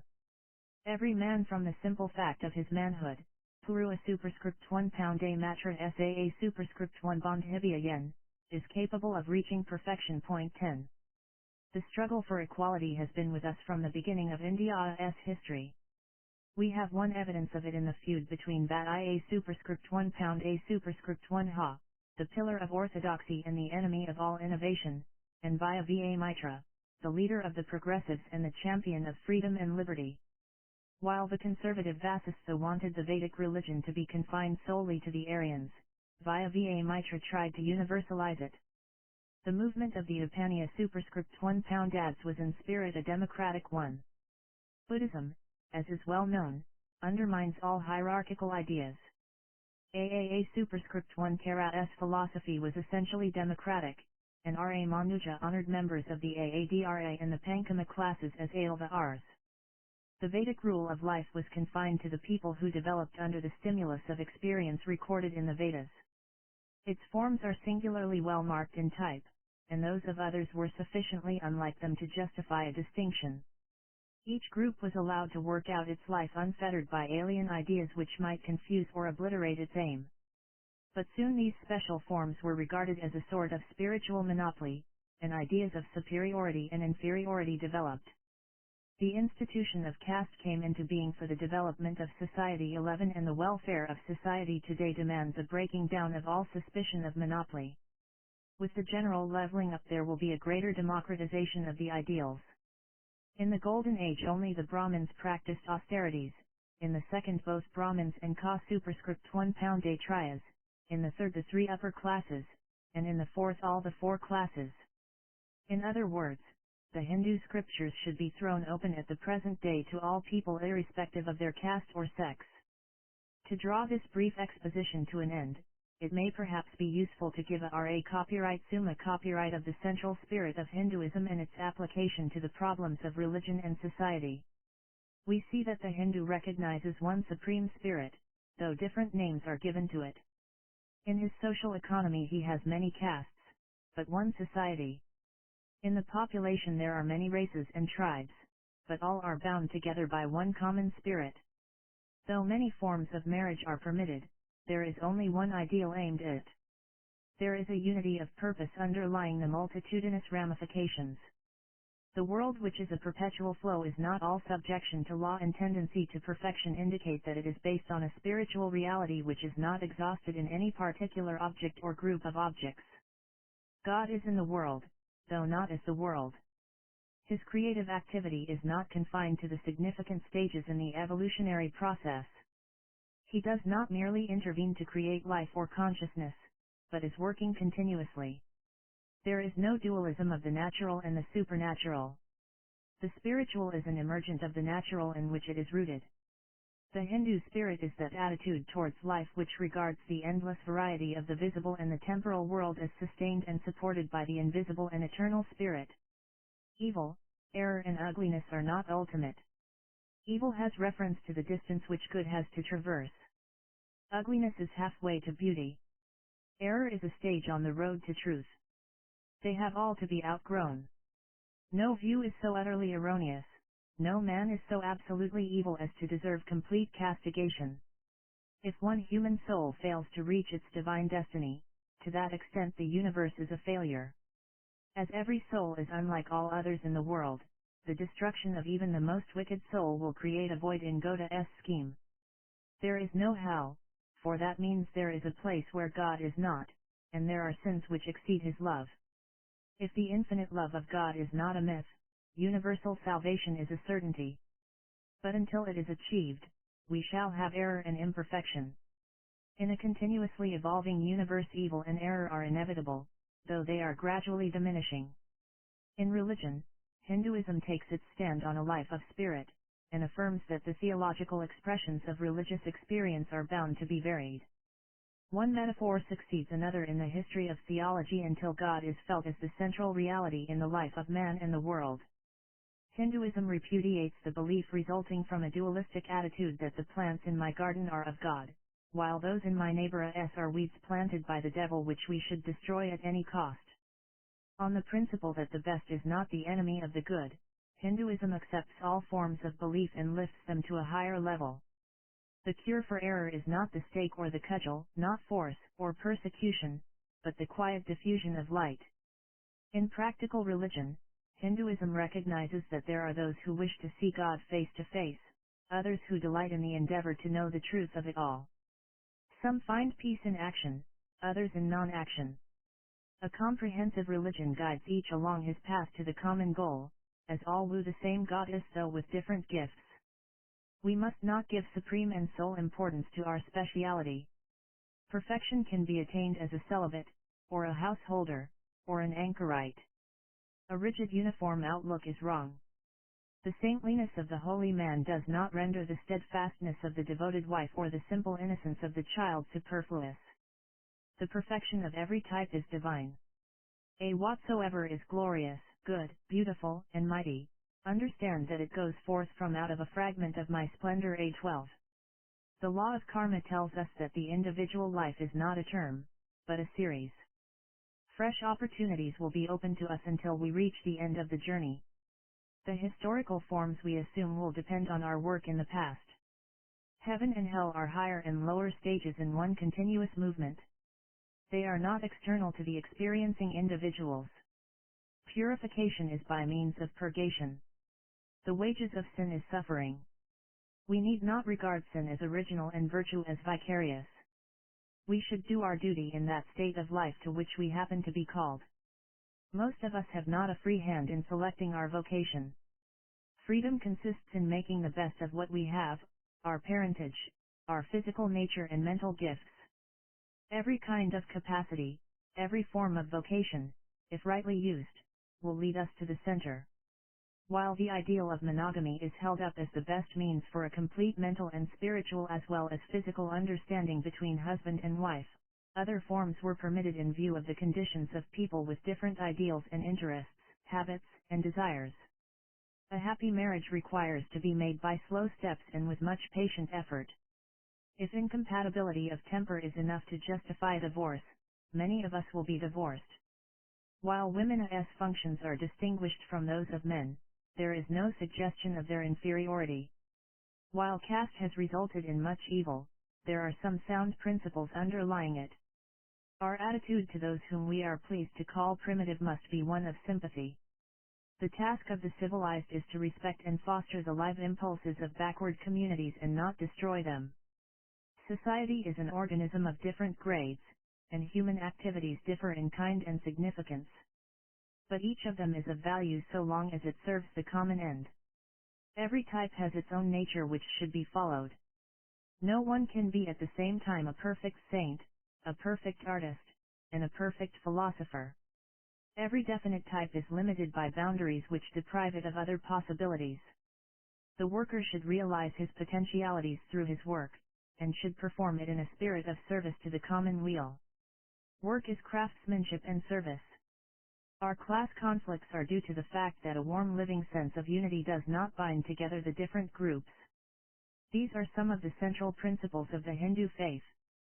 If Hinduism lives today, it is due to them, but it lives so little. Listlessness reigns now where life was once like a bubbling spring. We are today drifting, not advancing, waiting for the future to turn up. There is a lack of vitality, a spiritual flagging. Owing to our political vicissitudes, we ignored the law of growth. In the great days of Hindu civilization it was quick with life, crossing the seas, planting colonies, teaching the world as well as learning from it. In sciences and arts, in trade and commerce it was not behind the most advanced nations of the world till the middle of this millennium. Today we seem to be afraid of ourselves, and are therefore clinging to the shell of our religion for self-preservation. The envelope by which we try to protect life checks its expansion. The bark which protects the interior of a tree must be as living as that which it contains. It must not stifle the tree's growth, but must expand in response to the inner compulsion. An institution appropriate and wholesome for one stage of human development becomes inadequate and even dangerous when another stage has been reached. The cry of conservatism it has always been this ignores the fundamentals of the theory of relativity in philosophy and practice, in taste and morals, in politics and society, of which the ancient Hindus had a clear grasp. The notion that in India time has stood still for uncounted centuries, and not has been changed since the primeval sea dried up, is altogether wrong. While there has been continuity with the past, there has also been progress. The Upaniya superscript 1 Poundads are products of a perfectly spiritual movement which implicitly superseded the cruder ceremonial religion of the Vedas. When the movement of the Upaniya superscript 1 Poundads became lost in dogmatic controversies, when the fever of disputes and dialectics lulled the free spirit of religion, Buddhism called upon the people to adhere to the simplicity of truth and the majesty of the moral law. About the same period, when canonical culture and useless learning made religion and human scholasticism, and filled those learned in this difficult trifling with ridiculous pride, the Bhagavad-gītā opened the gates of heaven to all those who are pure in heart. When the ritualists succeeded in imprisoning the living faith in rigid creeds, the true prophets of the Spirit, the Aiva and the Vaya superscript 1 Pound A superscript 1 Ava saints, and the theologians like Aaa superscript 1 Kara and R.A. Manuja, summoned the people to the worship of the living God. The influence of Madhva and Caitanya, Vaisava, and R.A. Mananda, Kava Rnnanak is not inconsiderable. There has been no such thing as a uniform stationary unalterable Hinduism whether in point of belief or practice. Hinduism is a movement, not a position, a process, not a result, a growing tradition, not a fixed revelation. Its past history encourages us to believe that it will be found equal to any emergency that the future may throw up, whether in the field of thought or of history. After a long winter of some centuries, we are today in one of the creative periods of Hinduism. We are beginning to look upon our ancient faith with fresh eyes. We feel that our society is in a condition of unstable equilibrium. There is much wood that is dead and diseased that has to be cleared away. Leaders of Hindu thought and practice are convinced that the times require, not a surrender of the basic principles of Hinduism, but a restatement of them with special reference to the needs of a more complex and mobile social order. Such an attempt will only be the repetition of a process which has occurred a number of times in the history of Hinduism. The work of readjustment is in process. Growth is slow when roots are deep. But those who light a little candle in the darkness will help to make the whole sky aflame. About the author. Professor S. Radhakrishnan, 1888–1975, was a prominent philosopher, author, and educationalist. He was equally at home in the European and Asiatic traditions of thought, and devoted an immense amount of energy to interpreting Indian religion, culture, and philosophy for the rest of the world. He was a visiting professor at many foreign universities, and served as India's ambassador extraordinary to the USSR from 1949 to 1952. He was elected to the office of Vice President of India in 1957. He became the President of India in 1962 and held this rank until 1967, when he retired from public life. He wrote a number of books for readers the world over. Some of his outstanding works are An Idealist View of Life, Indian Philosophy, Vols I and II, and a seminal translation of and commentary on the Bhagavad-gītā. Note: the material for this book was originally delivered in the form of lectures, the Upton Lectures, in 1926, at Manchester College, Oxford. Also by S. Radhakrishnan. The Brahma Sutra. The Principal Upanishads. Indian Philosophy. An Idealist View of Life. The Bhagavad-gītā. The Dhammapada. First published by Unwin Hyman Ltd, UK, 1927. First published in India by HarperCollins Publishers India, 1993. This edition published in India in 2012 by Harper Element.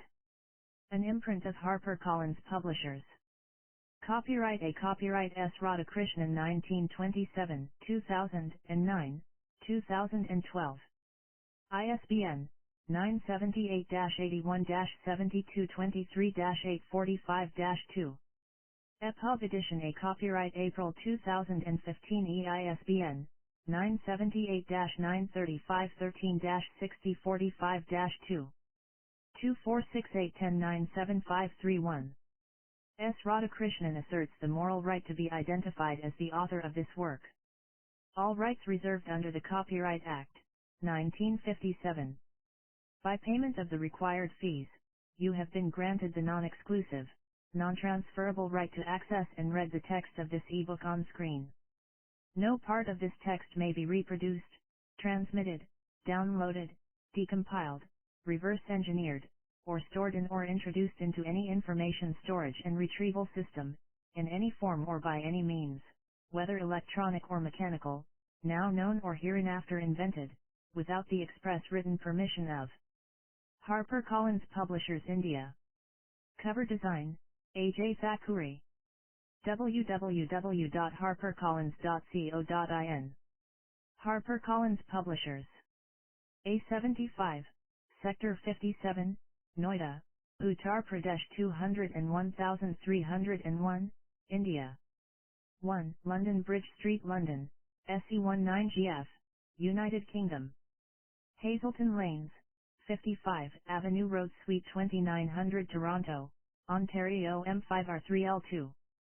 And 1995 Markham Road Scarborough, Ontario M1B5M8, Canada. 25 Ryde Road Pymble, Sydney, NSW 2073, Australia. 195 Broadway, New York 10007 USA. Footnotes. 1 Karmapura A superscript 1a. 2 Oxford History of India, 1919, px. 3 Taittiriya A Ra superscript 1 Yaka, I2. I 164. 46. 4 Nyayasiddha. 5 Bha Mata. III. 6 Mahim Nastava. 7 Aveda Avadara Upaniya superscript 1 pound dad, 4. 17. 8 Kina Upaniya superscript 1 pound dad, 3. 9 A superscript 1 G Veda, I 164. 46. 10 Maha Bha Rada. Santi Parva. 11 Ba superscript 1 A Yanada Ra superscript 1 Yaka up, 4. 420. 12 Tuka Ram, 3. 87. 13 Bha Gavada. 1 Introduction to the Autobiography of Devendranath Tagore, PXL. 2 Essentials of Mysticism, 1920, p4. 3 The Communion of the Christian with God.